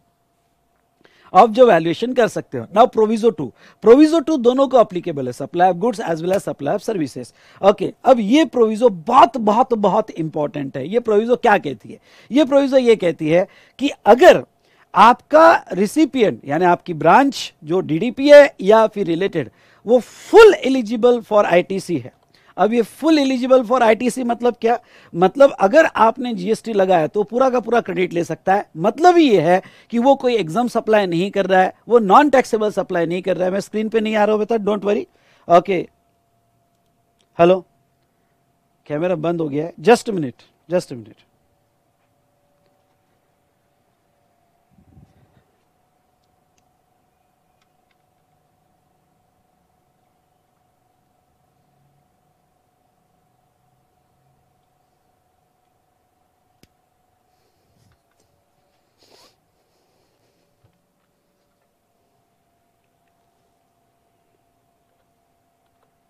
चलिए, तो यहां पे अगर उसके क्रेडिट पे कोई रिस्ट्रिक्शंस नहीं हो गए, ठीक है, मतलब वो exempted supply, non taxable supply, nil rate supply या जो भी रिस्ट्रिक्शंस है सप्लाई के वो आईटीसी के, वो उसके ऊपर नहीं हो गए, तो फिर आप जो ये ओपन मार्केट वैल्यू पहला ऑप्शन ले रहे हो, वो open market value is equal to declared value in the invoice. यानी आप इनवॉइस में जितना डिक्लेयर करोगे वो वैल्यू लिया जाएगा। फिर आप 1 रुपया डिक्लेयर करो, 10 रुपया डिक्लेयर करो, 50 रुपया डिक्लेयर करो, whatever your declared value वो लिया जाएगा। इसलिए ओके, बहुत सी बार जब प्रॉब्लम आते हैं रिलेटेड के या डीडीपी के, तो आप ये पॉइंट अगर डायरेक्ट दिया होगा क्वेश्चन में तो आप लिख सकते हो कि या जो ओपन मार्केट वैल्यू आपको लेनी है वैल्यू वो वही रहेगी जो आपने इनवॉइस में डिक्लेयर की है। फिर वो 1 रुपए से लेके तो करोड़ रुपए तक जो भी आप डिक्लेयर करोगे वो वैल्यू लिया जाएगा। तो चलिए, ये रूल 28 है जिसमें ये दो प्रोविजो हमने देखा। Rule 29, okay, supply between principal to agent. सबसे पहले तो मैं आपको कह दूं, ओके, अगर प्रिंसिपल एजेंट को स्टॉक ट्रांसफर करता है या एजेंट प्रिंसिपल के बिहाफ पे गुड्स सप्लाई करता है, ओके, प्रिंसिपल को, तो वो जो यहाँ पे सप्लाई हो रहा है उस सप्लाई पे, स्टॉक ट्रांसफर पे जीएसटी तभी आएगा जब agent issuing own invoice, come on, agent issuing own invoice. अगर वो ओन इनवॉइस इशू नहीं कर रहा है, प्रिंसिपल का कर रहा है, तो उसका तो जीएसटी प्रिंसिपल ही देगा, तो वो केस में स्टॉक ट्रांसफर पे जीएसटी नहीं आएगा। तो स्पेशली रूल 29 वहां अप्लीकेबल है जहां एजेंट इशूइंग ओन इनवॉइस।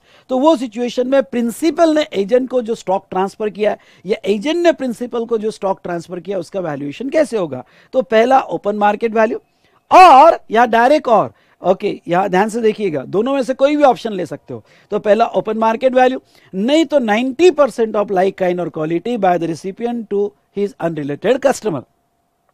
तो 90% वैल्यू यहां पे ले सकता है, ठीक है। तो 90% वैल्यू जो है वो यहां पे ले सकता है। वे such goods are intended for further supply be, हाँ, और अगर यहां पे ए पॉसिबल नहीं हुआ तो रूल 30-31 अप्लाई होगा। तो यहां पे दो ही ऑप्शन है, ओपन मार्केट वैल्यू या फिर 90%, यानी जो आपका एजेंट फर्दर सप्लाई कर रहा है उसका 90% वैल्यू भी आप ले सकते हो। ओके, तो ये था रूल 27, 28 और रूल 29। ओके, हमने देखा। उसके बाद में हम आते हैं रूल 30 और 31 पे। अब रूल 30-31 क्या कहता है देखिए, और ये रूल कब अप्लीकेबल है, रूल 30 और रूल 31 बता देता हूं। देखिए, आप ये तीनों रूल अगर आप देखते हो तो तीनों रूल में आखिरी में ये कहा गया है कि यस, यहां पे अगर ए बी सी से वैल्यूएशन नहीं हुआ तो रूल 30-31 में जाओ। ओके, यानी ये हुआ कि अदर कंसिडरेशन है और ए बी सी फेल हो गए तो फिर 30-31 में जाओ। 28 में ये सब कुछ फेल हो गया, ए बी फेल हो गया, दोनों प्रोविजो फेल हो गई तो रूल 30-31 में जाओ। या 29 में ओपन मार्केट वैल्यू और 90% ऑफ लाइक काइंड और क्वालिटी आपको नहीं मिल रहा है तो रूल 30-31 में जाओ।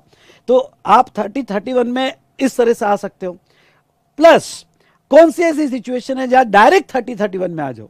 ओके, ऐसी सिचुएशन जहां रूल 27, 28 और 29 अप्लाई ही नहीं होता है। जैसा एग्जाम्पल के तौर पर परमानेंट शेड्यूल 1 का para 1, permanent transfer of business asset on which ITC have been taken. यानी आपने अपनी कोई बिजनेस एसेट फ्री दे दिया, डोनेट कर दिया, और जिसका आईटीसी आपने लिया है, वैल्यूएशन कैसा करोगे? ओके, तो वैल्यूएशन इसमें कोई प्राइस ही नहीं है क्योंकि फ्री दिया हुआ है, पर सप्लाई तो है। उसके बाद में 27 अप्लाई होगा कि नहीं अप्लाई होगा? क्यों? क्योंकि 27 वहां अप्लाई होता है जहां कंसिडरेशन है पर अदर्स में है। ओके, यहाँ अदर नहीं था, यहाँ तो कंसिडरेशन ही नहीं है, शेड्यूल 1 पैरा 1 का है, तो यहाँ कंसिडरेशन नहीं है, तो 27 अप्लाई नहीं होगा। 28 की अगर हम बात करें तो 28 भी अप्लाई नहीं होगा, क्योंकि ये स्पेसिफिकली रिलेटेड ट्रांजेक्शन या डीडीपी को अप्लाई होता है। 29 स्पेसिफिकली प्रिंसिपल और एजेंट को अप्लाई होता है, तो वो सिचुएशन डायरेक्टली 30-31 में आएगी। तो इन सिंपल वर्ड ओके, यहां से या फिर कोई सिचुएशन डायरेक्टली 30-31 में आ सकती है। इसलिए जब भी फ्री सप्लाई हो, कम ऑन, जब भी फ्री सप्लाई प्रॉब्लम में दिया और आपने इस टाइप के प्रॉब्लम सॉल्व किए होगे, तो फ्री सप्लाई, फ्री गिफ्ट दिया हो, जिसका आईटीसी लिया हो और वो सप्लाई माना जा रहा है, तो ऐसे सिचुएशन में यहां डायरेक्ट रूल 30 से वैल्यूएशन होगा। अब 30 क्या कहता है? 30 ये कहता है, ये कॉस्ट बेस्ड वैल्यूएशन करता है। ये कहता है, ध्यान से सुनिएगा यहां पे, जस्ट अ मिनट, ये कहता है 110%, ध्यान से सुनिएगा, 110% ऑफ कॉस्ट ऑफ प्रोडक्शन। अगर आप मैन्युफैक्चरर हो तो कॉस्ट ऑफ प्रोडक्शन, अगर आप ट्रेडर हो तो कॉस्ट ऑफ एक्विजिशन, आपने जितने में प्रोड्यूस किया था उसका 110%, या कॉस्ट ऑफ एक्विजिशन जो आपने लिया था, और या सर्विस प्रोवाइडर हो तो cost of provision of service. और ख्याल रहे, ये जो कॉस्ट ऑफ प्रोडक्शन है, cost of provision of service है, ओके, ये कॉस्ट अकाउंटिंग स्टैंडर्ड 4 के हिसाब से निकाला जाएगा, ओके, जिसमें स्पेसिफिकली ओके, जब आप कॉस्ट ऑफ प्रोडक्शन निकालते हो तो advertisement expenses, insurance expenses, non recurring cost, abnormal cost, selling and distribution cost, cost accounting standard 4 आपने तो कॉस्टिंग में पढ़ाई होगा, तो वो हिसाब से ये एक्सक्लूड किया जाता है। कभी कभी प्रॉब्लम आ सकता है कि आपको क्या पूरा कॉस्ट का डेटा दिया है, मैंने लिया ऐसा प्रॉब्लम क्वेश्चनर में, कॉस्ट का डेटा दिया है और आपको कहा है कि वो फ्री सप्लाई कर दिया, फ्री डोनेट कर दिया, जिसका आईटी से लिया हुआ है, तो आपको कॉस्ट ऑफ प्रोडक्शन निकालते हुए पूरा ध्यान देना है, ओके, कॉस्ट अकाउंटिंग स्टैंडर्ड 4 के हिसाब से लेना है, मैंने इसके ऊपर प्रॉब्लम लिया हुआ है, और उसका 110% आपको वैल्यू कंसीडर करनी है। ठीक है, तो ये हमने देखा। अब रूल 31 क्या कहता है? रूल 31 कहता है रेसिडुअल मेथड और base judgement by using reasonable means. Okay, अगर आपका वैल्यूएशन अर्लियर रूल से नहीं हो रहा है तो आपको बेस जजमेंट या रेसिडुअल मेथड भी आप कह सकते हो, रीजनेबल बेसिस पे करना पड़ेगा, consistence with the principles and general provision of section 15 and provision of this chapter. यानी अभी तक की जो भी हमने प्रोविजंस बताई है, इस प्रोविजंस को ध्यान में रखते हुए, इस प्रिंसिपल्स को ध्यान में रखते हुए, इनकी जनरल प्रोविजन को ध्यान में रखते हुए आपको यहाँ पे रीजनेबल बेसिस पे वैल्यूएशन करना पड़ेगा। और in case of supply of service, supplier में option for rule 31 instead of rule 30। अब देखो, आपको एक बात कहूं क्या, जैसे रूल 30 क्या कहता है? रूल 30 ये कहता है कि 110% of cost of provision of service. अब मैं सप्लायर ऑफ सर्विस हूं, ओके, मैं training and coaching services provide करता हूं और मेरा वैल्यूएशन समझ लो रूल 30 में आ रहा है, मैं मेरी कॉस्ट कैसे निकालूं? वैसे अगर कॉस्ट निकालो तो यहाँ पे ओके, पर स्टूडेंट कॉस्ट जो डायरेक्ट कॉस्ट है, जो यहाँ पे ट्रेसेबल कॉस्ट है, वो बहुत कम है, पर what about cost of my talent? मेरे टैलेंट का कॉस्ट कैसे निकालोगे? वो प्रैक्टिकली पॉसिबल नहीं है। इसलिए बहुत सी बार cost of provision of service निकालना पॉसिबल नहीं है, क्योंकि जो स्किल टैलेंट मैं आपके साथ शेयर कर रहा हूं, ओके, उसकी वैल्यूएशन कैसे करें? तो वो सिचुएशन में ओके, ये नोट क्या कहती है रूल 31 के नीचे की? वो कहती है कि अगर कोई सर्विस प्रोवाइडर को रूल 30 से वैल्यूएशन नहीं करना है, कॉस्ट बेस्ड वैल्यूएशन नहीं करना है, ओके, तो वो डायरेक्ट रीजनेबल बेसिस पे रूल 31 में वैल्यूएशन कर सकता है। रीजनेबल बेसिस पे अभी कोई स्पेसिफिक केस स्टडी तो नहीं है, लेकिन यस, ये ध्यान रखना कि रीजनेबल बेसिस पे वैल्यूएशन होगा। तो इस तरह से हमने यहाँ पे 27, 28, 29, 30, 31 देख ली है। ओके, फिर से कहो बेटा, ये रिवीजन है और ये फास्ट, सुपर फास्ट रिवीजन है। मैं सिर्फ सब्जेक्ट से कनेक्ट करके दे रहा हूं, और मैं ये मानता हूं और आप भी फील कर रहे होगे कि ये रिवीजन से आप सब्जेक्ट से इतने फास्ट कनेक्ट हो रहे हो कि यस, मैं थोड़ा आपने रिवीजन के साथ साथ क्वेश्चन कर लिया ना, तो आपका पूरा सिलेबस में खत्म कर दूंगा। ओके, ये मुझे पता है, बस ओके, जो मैं कह रहा हूं वो करो। तो नाउ नेक्स्ट, अब यहां पे आते हैं। ये तो हमने रूल 31 देख लिया। 32 रूल्स यहाँ मैंने साइड में लिया, 32 डिटेल में पढ़ेंगे, उसके पहले हम ये रूल खत्म कर देते। 33 ये जो है प्योर एजेंट की बात करता है। बहुत सी बार service provider, specially service provider, expenses करता है एज अ प्योर एजेंट, मतलब वो उसकी लायबिलिटी नहीं है, पर just on the behalf of client, okay, वो एक्सपेंसेस कर रहा है प्योर एजेंट, जिसका रिइंबर्समेंट लेता है। तो ऐसे केस में ओके, उसे डिडक्शन मिलता है, वो वैल्यू में ऐड नहीं होगा और उसके ऊपर जीएसटी नहीं निकाला जाएगा। ठीक है, अब उसके बाद में बेटा ओके, कंटेंट वही है ना कंटेंट वही है। ओके, जहां जहां पॉसिबल है, हाँ, वॉल चार्ट और ओके जो भी एडिशनल कंटेंट मुझे देना है ये चार्ट में मैं दे रहा हूँ। ओके मैं कहाँ से नया बनाऊँ, पूरे पॉइंट्स तो मैंने वही लेना है मुझे, और यहाँ पे फटाफट आपकी रिवीजन करना है। ओके तो यहाँ मैं ये चैप्टर वाइज रिवीजन में जो चार्ट बुक बना रहा हूँ, अब मैं फ्यूचर में आपको ये भी कह रहा हूँ कि इसके बाद ये चार्ट बुक रिवीजन ही रहेगी हमारी, chapter wise chart book revision, wall chart revision नहीं रहेगी। वॉल चार्ट रिवीजन वॉल यानी आने वाले कमिंग अटेम्प्ट में ओके वो तो ठीक है, जो ऑलरेडी अपलोडेड है आप देख सकते हो, पर मैं आपको वो मैराथन रिवीजन है, वो यहाँ पूरे दिन भर में आप रिवाइज कर सकते हो, लेकिन फ्यूचर आपको बता देता हूँ कि हमारी चार्ट बुक रिवीजन ही फ्यूचर रहेगा। ठीक है, तो समझ में। चलिए उसके बाद में मैं आता हूँ यहाँ पे डेफिनेशन ऑफ प्योर एजेंट। और आपको पढ़ाई से कंसर्न रखो यार, आपको क्या लेना देना है कि मैं इधर क्या ले रहा हूँ उधर क्या ले रहा हूँ, आप पढ़ाई करो ना, आपके लिए कर रहा हूँ, फ्री दे रहा हूँ, और क्या है। चलिए definition of pure agent. Okay pure agent, यहाँ प्योर एजेंट के अगर डिडक्शन हो गए तो वो आपको डिडक्शन मिल जाएगी। तो प्योर एजेंट जो है वो क्या कवर करता है, मीन्स अ पर्सन, उसमें चार बातें आपको याद रखनी है प्योर एजेंट की, ए बी सी और डी। कौन सी चार बातें, कि आप प्योर एजेंट तभी कहलाए जाओगे जब कॉन्ट्रेक्चुअल एग्रीमेंट होगा रिसिपिएंट के साथ। दूसरा ओके आपने जो भी सप्लाई परचेस किया है उसका टाइटल नहीं रख रहे हो। तीसरा ओके आपने ओन इंटरेस्ट के लिए यूज नहीं किया। और चौथा जो है okay receive only the actual amount incurred to procure supply. समझ लो एक एग्जांपल लेते हैं कि मेरी वाइफ इंटीरियर डेकोरेटर है, तो बहुत सी बार क्लाइंट कहता है कि मैडम ओके आप हमारे लिए ये आर्टिकल खरीद लो, ये सोफा खरीद लो, हम आपको रिम्बर्स कर देंगे। अब आर्टिकल प्रोवाइड करना या सोफा प्रोवाइड करना मेरे वाइफ का काम नहीं है, इंटीरियर डेकोरेटर का काम नहीं है, उसका काम है डिजाइन देना, उसका काम है डिजाइन देना। तो ऐसे सिचुएशन में जहां तक देखा जाए, ध्यान से सुनिएगा, ऐसे सिचुएशन में यहां पे डिजाइन के साथ साथ क्लाइंट के बिहाफ पे अगर कोई एक्स्ट्रा खर्चा किया जो मेरे सर्विस का पार्ट नहीं था, ओके तो अगर ये चार कंडीशन फुलफिल होती है तो उसे प्योर एजेंट माना जाएगा। और जब मैं अपने क्लाइंट से रिइंबर्स करवाऊंगा पैसा मेरे बिल में, ओके तो वो केस में मेरे वैल्यू में वो रिइंबर्समेंट का अमाउंट ऐड नहीं किया जाएगा, वो रिइंबर्समेंट का अमाउंट ऐड नहीं किया जाएगा।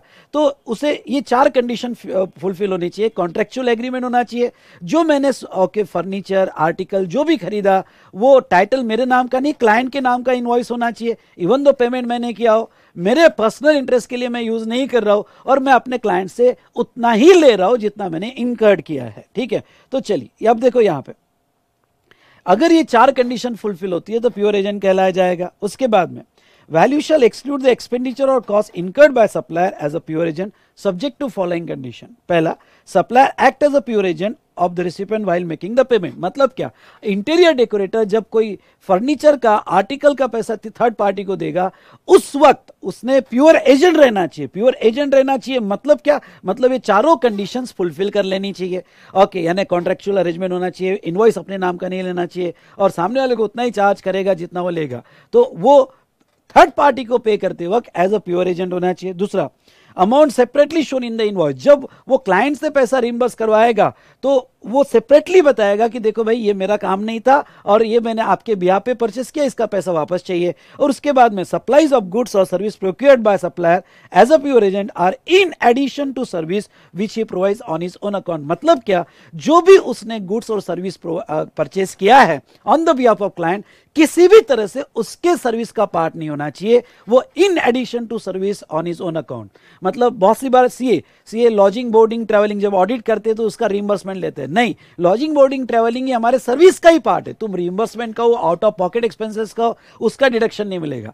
मतलब ये प्रूव करना पड़ेगा कि भाई ये मेरे सर्विस का पार्ट ही नहीं है, ओके बस ये क्लाइंट ने कहा इसलिए करके दिया, तो ही उसका डिडक्शन दिया जाएगा।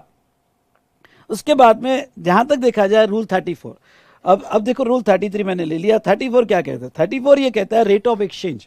रेट ऑफ एक्सचेंज यानी जब अगर कोई बिल आपका जिसमें में फॉरेन करेंसी में होगा तो आप क्या एक्सचेंज रेट से कन्वर्ट करोगे। अगर वो सप्लाई ऑफ गुड्स है तो आप CBIC यानी कस्टम्स एक्ट में जो सीबीआईसी रेट दिया है वो सीबीआईसी रेट आपको अप्लाई करना पड़ेगा। और अगर आपका सप्लाई ऑफ सर्विस है तो आपको गैप रेट यूज करना पड़ेगा जो प्रॉब्लम में दिए जाएंगे। अब नेक्स्ट क्वेश्चन आता है कि किस दिन के रेट लिए जाएंगे, कम ऑन किस दिन के रेट लिए जाएंगे।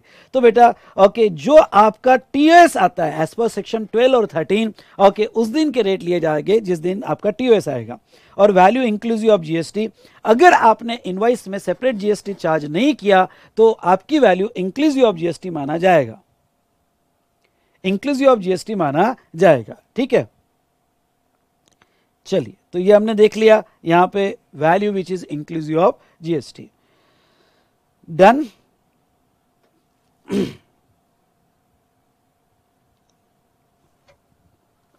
चलो अब आते 15.5 पे, स्पेशली रूल 32 डिस्कस करेंगे यहां पे। अब 15.5 क्या कहता है? 15.5 ये कहता है notwithstanding to anything contained in section 15.1 or 15.4 value of supply notified by government shall be determined as per okay rules। मतलब क्या, कुछ केसेस में आपकी वैल्यू ट्रांजैक्शन वैल्यू नहीं ली जाएगी या रूल से हिसाब से नहीं होगा, गवर्नमेंट जो कहेगा उसके हिसाब से वैल्यूएशन करना पड़ेगा। इसमें रूल 31A उन्होंने प्रिस्क्राइब किया है। और 31A क्या कहता है? Value of supply of lottery. अब मैं आपको कह दूं, लॉटरी, बेटिंग और गैम्बलिंग ये एक्शनेबल क्लेम सप्लाई माने जाते हैं, गुड्स माने जाते हैं, और इसके अलावा बाकी कुछ हो गए तो उसे सप्लाई नहीं माना जाएगा।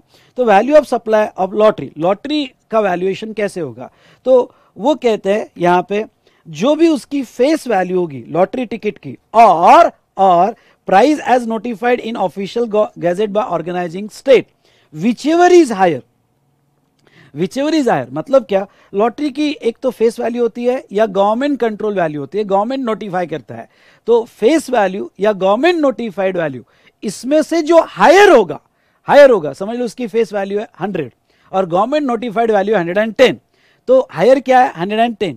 तो 110 into 100 divided by 128 into 100 divided by 128। मतलब इसका एक मैसेज है और वो मैसेज क्या है? ओके मैसेज ये है कि यहां पे लॉटरी की value always inclusive of GST consider होगी। कम ऑन लॉटरी की value always inclusive of GST consider की जाएगी। ठीक है, उसके बाद में next value of supply of actionable claim in the form of, अगर आपका actionable claim betting, gambling, horse racing होगा तो value 100% face value of bet और अमाउंट ऑफ गैम्बलिंग लिया जाएगा। मतलब ये कि लॉटरी होगा तो इंक्लूसिव लिया जाएगा, बस इतना लॉजिक याद रखो। और बाकी कुछ होगा तो इंक्लूसिव नहीं, जो भी उसकी फेस वैल्यू ऑफ बेट होगी, फेस वैल्यू ऑफ गैम्बलिंग होगी, टोटलिसिटर की फेस वैल्यू होगी। ओके यहाँ पे तो जो आपने टोटलिसिटर को पे किया उसकी फेस वैल्यू होगी, तो वो टोटल वैल्यू इनटू 28% लिया जाएगा, पर लॉटरी के केस में इंक्लूसिव लिया जाएगा। चलिए ये हमने देखा। चलो अब रूल 32 फटाफट देख लेते हैं। रूल 32 में कुछ स्पेशल सिचुएशन है जहां आप वैल्यू अलग तरह से निकाल सकते हो। तो इसमें 32(2) क्या कहता है? Purchase and sale of foreign currency. पहले तो मैं आपको ये बता दूं, ओके अगर आपका transaction related to use of money और कन्वर्जन ऑफ मनी होगा, ओके तो जो मनी एक्सचेंज होगा वो तो ट्रांजैक्शन इन मनी है, पर उसका जो सेपरेट कंसिडरेशन चार्ज करोगे वो तो सर्विस है, सर्विस के डेफिनेशन में आता है। तो यस, जो सेपरेट कंसिडरेशन आप चार्ज कर रहे हो for conversion of money, okay उसके ऊपर जीएसटी आता है। गवर्नमेंट ने उसके लिए 2 ऑप्शंस दिए और ये अच्छे से पढ़ के जाना, इसके ऊपर क्वेश्चन आ सकते हो, ऑप्शन 1 और ऑप्शन 2। ओके अब एग्जाम में जब प्रॉब्लम आएगा तो प्रॉब्लम सॉल्व करते वक्त ओके यहां पे ध्यान रखना कि हमें कौन से ऑप्शन से सॉल्व करना है। ठीक है, चलिए अब नेक्स्ट बेटा जहां तक देखा जाए तो यहां ऑप्शन 1 हम बात करें तो अगर कोई बंदा फॉरेन करेंसी को रुपीस में कन्वर्ट कर रहा है और दूसरा फॉरेन करेंसी को फॉरेन करेंसी में कन्वर्ट कर रहा है, ध्यान से सुनना, और इससे रिलेटेड क्वेश्चंस जो दिए हैं क्वेश्चन है उसमें वो भी सॉल्व कर लेना। अगर फॉरेन करेंसी टू रुपीस में कन्वर्ट कर रहा है तो उसमें भी 2 part, RBI reference rate of that foreign currency is available, यानी जो फॉरेन करेंसी रुपीस में कन्वर्ट हो रही है उसका आरबीआई रेफरेंस रेट अवेलेबल है। अगर आरबीआई रेफरेंस रेट अवेलेबल है तो बहुत सिंपल है, और जो डीलर की प्राइस है, मे बी सेलिंग प्राइस या बाइंग प्राइस, जो भी डीलर की प्राइस है माइनस आरबीआई बेस रेट, तो इनटू ओके जितने यूनिट ऑफ करेंसी एक्सचेंज किया, समझ लो $100 है और आरबीआई रेफरेंस रेट अवेलेबल है, तो आरबीआई रेफरेंस रेट यहां पे जो है $75 है, ओके तो $75 और डीलर रेट $76 है, तो दोनों का डिफरेंस $1 हुआ इनटू आपके पास $100 है, जो आएगा उसके वो वैल्यू मानी जाएगी और उसके ऊपर जीएसटी लगाया जाएगा। ठीक है, ये तो सिंपल है। अगर मनी चेंजर यहाँ पे जीएसटी लगा रहा है तो इस तरह से लगा सकता है। अगर वो फॉरेन करेंसी टू रुपीज में है और RBI reference rate of that foreign currency available नहीं है, कोई तालिबान करेंसी है, कोई भी करेंसी होगी जिसका आरबीआई रेफरेंस रेट अवेलेबल नहीं है, तो फिर ओके जो भी मनी चेंजर ने एक्सचेंज करके दिया होगा, कम जो भी मनी चेंजर ने एक्सचेंज करके दिया होगा, तो 1% of gross amount of currency exchange, यानी आपको एक्सचेंज में जो रुपीज दिए हैं, आपको एक्सचेंज में जो रुपीज दिए हैं या रुपीज लिए हैं, तो वो जो रुपीज एक्सचेंज करके दिए वो रुपीज का 1% वैल्यू मानी जाएगी और इस पर 18% का जीएसटी आएगा। ये मैं वैल्यू बता रहा हूं, वैल्यू मानी जाएगी अगर आरबीआई रेफरेंस रेट अवेलेबल नहीं है। सेकेंड ऑप्शन, अगर आप foreign currency to foreign currency convert कर रहे हो, ठीक है, तो foreign currency to foreign currency convert कर रहे हो, जैसे डॉलर देके यूरो ले रहे हो या यूरो देके डॉलर ले रहे हो, तो वो सिचुएशन में दोनों को कन्वर्ट करो आरबीआई रेफरेंस रेट से रुपीज में, यानी ओके $100 देके 90 यूरोज ले रहे हो, तो $100 का आरबीआई रेफरेंस रेट रुपीज में क्या है और 90 यूरो का आरबीआई रेफरेंस रेट रुपीज में क्या है, और जो दोनों का लोअर होगा, सुनो, जो दोनों का लोअर होगा उसका 1% यहां पे लिया जाएगा, यानी दोनों करेंसी जितने भी यूनिट्स कन्वर्ट किए हैं, ओके वो यूनिट रुपीज में कन्वर्ट करो, उसका 1% ले लो। ये तो ऑप्शन 1 है, जहां आप ओके मनी चेंजर जो है या फॉरेन एक्सचेंज डीलर जीएसटी कितने वैल्यू पे लगाएगा। लेकिन एक दूसरा ऑप्शन भी दिया हुआ, ये ऑप्शन भी अच्छा है, ध्यान से देखिएगा। ऑप्शन 2 क्या दिया है कि मनी चेंजर को अपने इनवॉइस में ये उसका डिफरेंस नहीं बताना है, क्योंकि उसका डिफरेंस बता दिया तो उसका कमीशन पता चल जाता है।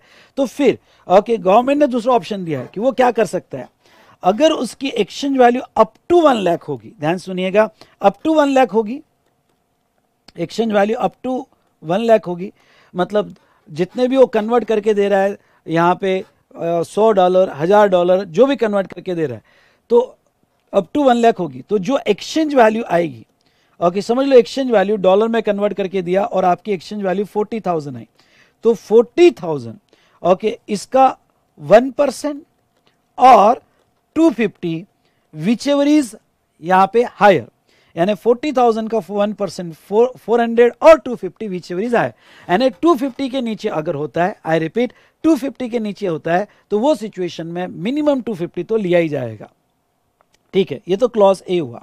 क्लॉज बी क्या है, अगर आपकी exchange value more than 1 lakh but below 10 lakh है, यानी एक्सचेंज वैल्यू 1 लाख से ज्यादा है पर 10 लाख से कम है, 10 लाख से कम है, तो अब वो या क्या कहते हैं, वो कहते हैं कि 1000 प्लस, यानी वैल्यू कितना होगा 1000 plus 0.5% of exchange value minus okay 1 lakh, यानी वो ये कहते हैं कि पहले 1 लाख के 1000 फिक्स हो जाएंगे, क्योंकि 1 लाख का 1%, यानी पहले 1 लाख के 1000 फिक्स हो जाएंगे, और जो भी एक्स्ट्रा होगी, समझ लो एक्सचेंज वैल्यू 9 लाख है, 9 में से 1 लाख निकाल दो, 9 में से 1 लाख निकाल दो, क्योंकि उसका 1000 हम फिक्स ले रहे हैं, ओके तो अब बचा कितना 8 लाख, 8 लाख का 0.5% लिया जाएगा।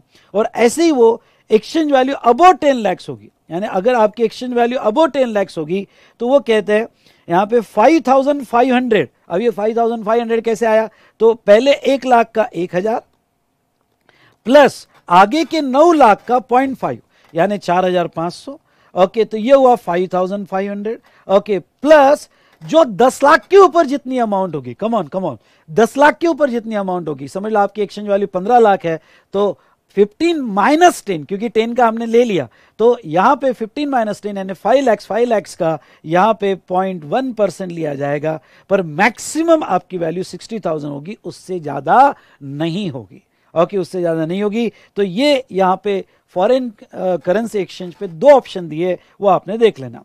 उसके बाद में अगर एयर ट्रैवल एजेंट होगा, ओके ट्रैवल बाय यानी इन सिंपल वर्ड यहां पे एयर ट्रैवल एजेंट होगा, एयर ट्रैवल एजेंट जो अपना कमीशन लेता है, तो उसका कमीशन देखो कैसे फिक्स किया गया। सेकंड सिचुएशन, अगर वो डोमेस्टिक बुकिंग करता है तो जो भी फ्लाइट का बेसिक फेयर होगा उसका 5%, और वो इंटरनेशनल बुकिंग करता है तो जो भी फ्लाइट का बेसिक फेयर होगा उसका 10%। और basic fare means air fare on which commission is payable to air travel agent, it does not includes other charges and taxes. ख्याल रहे, जो भी एयरलाइन कंपनी फ्यूल चार्जेस लगाती है वो नहीं लेना, टैक्सेस लगाती है वो नहीं लेना, आपको सिर्फ बेसिक फेयर जो होगा उसका डोमेस्टिक बुकिंग केस में 5% और इंटरनेशनल बुकिंग के केस में यहां पे 10% लिया जाएगा। उसके बाद में लाइफ इंश्योरेंस बिजनेस, ख्याल रहे लाइफ इंश्योरेंस बिजनेस से रिलेटेड उन्होंने एक ऑप्शन दिया है वैल्यूएशन का। अगर आपकी सेविंग पॉलिसी होगी, सिंगल एन्युटी पॉलिसी होगी और रिस्क पॉलिसी होगी। सबसे पहले तो मैं ले लूं, अगर आपकी रिस्क पॉलिसी होगी तो आपका टोटल जो प्रीमियम है, ग्रॉस प्रीमियम जो है उस पर टैक्स आएगा, यानी ये जो बेनिफिट है वैल्यूएशन का मैं बताने वाला हूं वो नहीं मिलेगा रिस्क पॉलिसी को, वहां टोटल जो प्रीमियम है उस पर आएगा। अगर आपकी सिंगल एन्युटी पॉलिसी होगी तो 10% ऑफ सिंगल प्रीमियम चार्ज वो लिया जाएगा। लेकिन अगर आपकी सेविंग पॉलिसी होगी, सेविंग पॉलिसी मतलब इंश्योरेंस कंपनी आपने जो भी प्रीमियम दिया उसका कुछ फंड सेविंग करती है, तो इसमें दो ऑप्शन है, इन्वेस्टमेंट और saving intimated to policy holder. Okay, तो डाउनवर्ड एरो मतलब क्या होता है, बहुत सी बार जब पॉलिसी निकालते हैं, जैसे मैं यहाँ पे अपने 10 एम्प्लॉय की लाइफ इंश्योरेंस पॉलिसी निकाल रहा हूँ, तो मैं कह रहा हूँ कि नहीं 10 एम्प्लॉय की लाइफ इंश्योरेंस पॉलिसी निकाल रहा हूँ, जो भी मैं प्रीमियम दूंगा मुझे बताओ, इंटीमेट करो कि इसमें कितना सेविंग है और कितना टुवर्ड रिस्क है। तो बहुत सी यहाँ पे इंश्योरेंस कंपनी बहुत सी इंश्योरेंस कंपनी जो है ये इंश्योरेंस कंपनी यहां पे यस आपको अलग बताती है कि सेविंग कितना है। अगर वो आपको सेविंग या इन्वेस्टमेंट बता रही है, सेविंग या इन्वेस्टमेंट बता रही है, तो जो ग्रॉस प्रीमियम माइनस इन्वेस्टमेंट करके जो डिफरेंस आएगा वही आपकी वैल्यू मानी जाएगी और उसके ऊपर जीएसटी आएगा। अगर वो डिफरेंस नहीं बताती है, बहुत सी बार नहीं बताती कि नहीं सर डिफरेंस नहीं बताएंगे, आपका सेविंग और इन्वेस्टमेंट नहीं बताएंगे, तो फिर लॉ ये कहता है, और ये वाला इंपॉर्टेंट है, अगर वो डिफरेंस नहीं बता रहा है तो फिर आपके फर्स्ट प्रीमियम का वैल्यू माना जाएगा 25%, फर्स्ट प्रीमियम की वैल्यू मानी जाएगी 25%, और इसके आगे के जितने भी प्रीमियम हो गए सब्सिक्वेंट प्रीमियम की वैल्यू मानी जाएगी 12.5%, यानी सेकेंड एंड सब्सिक्वेंट प्रीमियम जो है 12.5% माना जाएगा। And if this option exercise it can be withdrawn in same financial year, यानी इंश्योरेंस कंपनी अगर ये ऑप्शन ले रही है तो सेम पूरे फाइनेंशियल ईयर में यही ऑप्शन कंटिन्यू रखना पड़ेगा। चलो ये हमारा हो गया जहां तक देखा जाए लाइफ इंश्योरेंस पॉलिसी। 32(5) जिसके ऊपर मैं क्वेश्चन आपके एग्जाम में एक्सपेक्ट कर रहा हूं, 32(5) क्या कहता है? 32(5) buying and selling of second hand goods. Okay, मतलब एज सच या माइनर प्रोसेसिंग जिसके कैरेक्टर आपने चेंज नहीं किए गए। चलो एक एग्जांपल लेते हैं सेकेंड हैंड गुड्स से रिलेटेड। समझ लो आपने बाइक ली है, बाइक परचेस की 1 लाख की जीएसटी जो भी लगा होगा, दिसंबर में परचेस की आपने बाइक, और आपने वो सेकेंड हैंड डीलर को बेच दी, पर आप तो जीएसटी नहीं लगा सकते। समझ लो आपने ये बाइक जो है सेकेंड हैंड डीलर को 1 लाख रुपए में बेच दी, तो 1 लाख रुपए में आपने जब बेची तो आपने इनवॉइस में जीएसटी नहीं लगाया, क्योंकि वो तो अनरजिस्टर्ड बंदा था, जीएसटी नहीं लगाया। अब उसने आगे ये 1,10,000 में बेच दी, एज्यूम करो कि 1,10,000 में बेच दी, तो लॉ ये कहता है कि यहां पे ये जो सेकेंड हैंड डीलर जो आईटीसी नहीं ले रहे हैं, आई रिपीट जो आईटीसी नहीं ले रहे हैं, और ये सेकेंड हैंड डीलर आप कितने वैल्यू पे जीएसटी देंगे? तो ये मार्जिनल वैल्यू पे जीएसटी देंगे। ये मार्जिनल वैल्यू कैसे निकालेंगे? तो जो उनकी सेल प्राइस है 1,10,000 माइनस 1 लाख, डिफरेंस कितना आया? 10,000। तो यहां पे मार्जिनल वैल्यू आएगी 10,000, और ये 10,000 पे ही जीएसटी लगाया जाएगा, what ever is the rate, 10,000 पे जीएसटी लगाया जाएगा। लेकिन अगर ये वैल्यू निगेटिव हो जाती है, निगेटिव मतलब क्या? अगर उसने सेल 90,000 में किया और उसकी परचेस वैल्यू कितनी है? 1 लाख, तो निगेटिव, तो वो जीरो वैल्यू पे जीएसटी देगा, नील वैल्यू पे जीएसटी देगा। आई होप यू अंडरस्टूड। ओके, ये तो था सेकेंड हैंड डीलर से रिलेटेड, लेकिन इसमें इन्होंने रीपजेस गुड्स भी कवर किया है। रीपजेस गुड्स यानी क्या? चलो आपको मैं समझाना चाहूंगा। 15 दिसंबर 2020 को ये बाइक परचेस की गई, ओरिजिनल परचेस जो हुआ 1 लाख रुपए में हुआ, जिसके ऊपर जीएसटी जो है 12,000। ओके, जिसके ऊपर जीएसटी 12,000, 1,12,000 में ये बाइक परचेस किया गया। उसके बाद में वो बंदे ने ये बाइक फाइनेंस पे ली थी, बजाज फाइनेंस से, ये सेकेंड हैंड डीलर नहीं है, बजाज फाइनेंस से ली थी। अब वो इंस्टॉलमेंट नहीं दे पाया, अगर इंस्टॉलमेंट नहीं दे पाया तो ये बाइक रीपजेस हो गई। आई रिपीट, ये बाइक रीपजेस हो गई। यानी बजाज फाइनेंस कंपनी ने बाइक अपने हाथ में ले ली क्योंकि वो बोरोवर, ओरिजिनल बोरोवर इंस्टॉलमेंट नहीं दे पाया। अब जहां तक देखा जाए, ख्याल रहे, ओके, तो ओरिजिनल बोरोवर जो है यहां पे, ओके, उसने परचेस नहीं किया, ओरिजिनल बोरोवर को उसने परचेस नहीं किया है, उसने रीपोजेस कर लिया, तो परचेस वैल्यू नहीं मिलेगी, और वो आगे बेच रहा है, वो आगे यहां पे बेच रहा है। तो अब ऐसे सिचुएशन में ओके, इसकी परचेस वैल्यू कैसे निकाला जाएगा? अगर ये अनरजिस्टर्ड बंदे से खरीद रहा है, ये इंपॉर्टेंट है कि रीपोजेस किया गया और अनरजिस्टर्ड से किया गया, तो अपनी परचेस वैल्यू कैसे निकाला जाएगा? तो वो कहते हैं ओरिजिनल बोरोवर की बेस प्राइस विद जीएसटी नहीं, ओरिजिनल बोरोवर की बेस प्राइस यानी 1 लाख रुपए, ओके, ये 1 लाख में से ओके 5% पर क्वार्टर डिडक्ट किया जाएगा। और ये क्वार्टर कब से निकाला जाएगा? ओरिजिनल बायर ने जब परचेस किया ने 15 दिसंबर को, till the date of disposal, I repeat, till the date of disposal by Bajaj Finance, okay, तो यहां पे क्वार्टर निकाले जाएंगे और ये कैलेंडर क्वार्टर हो गए, ख्याल रहे, ओके। अगर मैंने आपको कोई क्लास में बताया होगा कि ये डेट टू डेट क्वार्टर हो गए, नहीं, ये कैलेंडर क्वार्टर हो गए। थोड़ा यहां समझ लो, डेट टू डेट, ओके, क्योंकि आईसीआई ने क्लैरिफाई कर दिया डेट टू डेट क्वार्टर और कैलेंडर क्वार्टर में क्या फर्क है। डेट टू डेट क्वार्टर और कैलेंडर क्वार्टर में फर्क देख लो, थोड़ा ये डिफरेंस समझ लो। डेट टू डेट क्वार्टर मतलब 15 दिसंबर 2020 से लेके till the date of disposal, till the date of repossess नहीं, till the date of disposal, यानी 20 सितंबर 2021। तो डेट टू डेट क्वार्टर कैसे निकलते हैं? ओके, यानी 15 दिसंबर से जनवरी, जनवरी से फरवरी, फरवरी से मार्च, ओके, तो एक क्वार्टर हुआ, यानी 15 मार्च तक एक क्वार्टर, 15 दिसंबर से जनवरी, जनवरी से फरवरी, फरवरी से मार्च, 15 मार्च को एक क्वार्टर हुआ, मार्च से लेके अप्रैल, अप्रैल से लेके मई, मई से लेके जून, 15 जून को 2 क्वार्टर हुए, ओके, जून से लेके जुलाई, जुलाई से लेके अगस्त, अगस्त से लेके सितंबर, ये 3 क्वार्टर हुए, ओके। तो और चौथे क्वार्टर का 5 दिन हुआ, यानी ऐसे 4 क्वार्टर। चलो यहां 4 क्वार्टर हुए पर डेट टू डेट हुए, 4 क्वार्टर हुए पर डेट टू डेट हुए, ठीक है, क्योंकि 5 दिन एक्स्ट्रा हुए। कैलेंडर क्वार्टर ऐसे नहीं निकाले जाते, कैलेंडर क्वार्टर निकाला जाता है, ओके, क्वार्टर आपका लिया जाता है अप्रैल, ओके, यानी फाइनेंशियल अप्रैल से लेके अप्रैल में जून, ये एक क्वार्टर, जुलाई अगस्त सितंबर दूसरा क्वार्टर। तो इसने परचेस कौन से क्वार्टर में किया था? तीसरे कैलेंडर क्वार्टर में किया था, यानी ओके सॉरी, हाँ, अप्रैल में जून, जुलाई अगस्त सितंबर, अक्टूबर नवंबर दिसंबर, तो अक्टूबर टू दिसंबर ये क्वार्टर का उसका पहला क्वार्टर माना जाएगा। फिर जनवरी, फरवरी, मार्च, ओके, ये उसका दूसरा क्वार्टर माना जाएगा। अप्रैल में जून ये उसका तीसरा क्वार्टर माना जाएगा। जुलाई अगस्त सितंबर, जुलाई अगस्त सितंबर ये उसका चौथा क्वार्टर माना जाएगा। यहां पे भी 4 क्वार्टर हो रहे, कोई प्रॉब्लम नहीं है, यहां पे भी 4 हुए। लेकिन आपको बता दूं, अगर ये डेट 20 नहीं होती, ये डेट 10 सितंबर ही होती तो फिर फर्क पड़ जाता, क्योंकि 10 सितंबर होती तो यहां 3 ही क्वार्टर होते, यहां 3 ही क्वार्टर, 5 दिन बढ़ गए, सॉरी 10 दिन बढ़ गए, इसके वजह से वहां एक क्वार्टर बढ़ गया, ये 3 ही क्वार्टर होते। लेकिन कैलेंडर क्वार्टर में 4 क्वार्टर होते। ओके, अगर आप ध्यान से देखो तो कैलेंडर क्वार्टर में 4 क्वार्टर होते, समझा तो ठीक है। तो इसलिए अभी आईसीए का क्लैरिफिकेशन आ गया। जो भी अगर मैंने कोई रेगुलर बैच में आपको डेट टू डेट क्वार्टर कहा होगा तो वो रिप्लेस कर दो, आपको कैलेंडर क्वार्टर लेने हैं। आई रिपीट, आपको कैलेंडर क्वार्टर लेने हैं। तो चलिए, ओके, तो 5% पर क्वार्टर आपको रिड्यूस करना पड़ेगा और परचेस वैल्यू निकालनी पड़ेगी।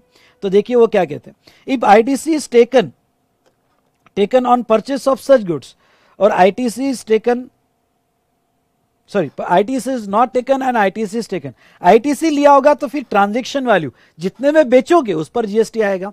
आईटीसी नहीं लिया होगा तो मार्जिनल वैल्यू पे आएगा, ये मार्जिनल वैल्यू पे आएगा। अगर आप सेकेंड हैंड गुड्स के डीलर हो और आपने आईटीसी नहीं लिया होगा तो selling price minus purchase price, okay, अगर निगेटिव आई तो इग्नोर करना पड़ेगा। और आपके रीपजेस गुड्स हो गए फ्रॉम डिफॉल्टिंग बोरोवर जो अनरजिस्टर्ड है, तो आपकी परचेस प्राइस कैसे निकाली जाएगी? क्योंकि selling price minus purchase price, तो आपकी परचेस प्राइस कैसे निकाली जाएगी?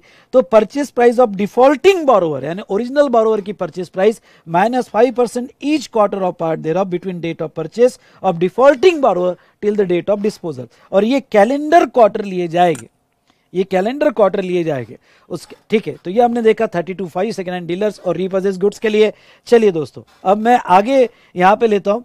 अगर वाउचर, आपको याद है वाउचर पे, कूपन पे टैक्स आता है, तो उसकी वैल्यू क्या होगी? तो मनी वैल्यू ऑफ गुड्स और services supplied against readymade voucher. मतलब क्या, जो वाउचर पे हमने टाइम ऑफ सप्लाई में देखेंगे कि वाउचर पे जीएसटी आता है, उसका टीओएस आइडेंटिफाइबल और नॉन आइडेंटिफाइबल के बेस पे होता है। तो ऐसे केस में जो आप गुड सप्लाई कर रहे हो या जो आप सर्विस सप्लाई कर रहे हो, उसकी वैल्यू वाउचर की वैल्यू मानी जाएगी। और 32.7 इतना इंपॉर्टेंट नहीं है, स्पेशली डीम्ड डिस्टिंक्ट पर्सन के केस में अगर गवर्नमेंट नोटिफाई करती है तो वैल्यू नील ली जाएगी। तो चलिए, इस तरह से हमने यहाँ पे सारे रूल्स अच्छे से रिवाइज कर लिए हैं। आई होप आप कनेक्ट हो गए होंगे सब्जेक्ट से और सारा कुछ डिस्कशन हमने यहां पे कर लिया है। डन।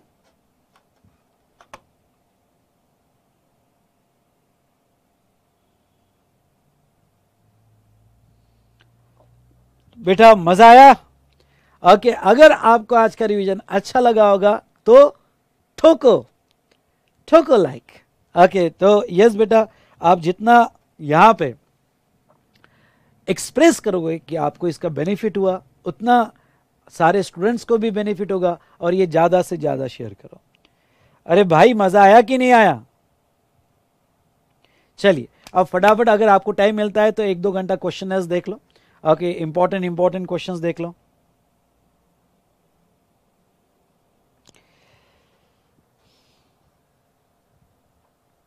चलो बेटा, तो नेक्स्ट सेशन होगा, कल होगा सेशन, जिसमें हम पूरा टाइम ऑफ सप्लाई जो है वो डिस्कस करेंगे।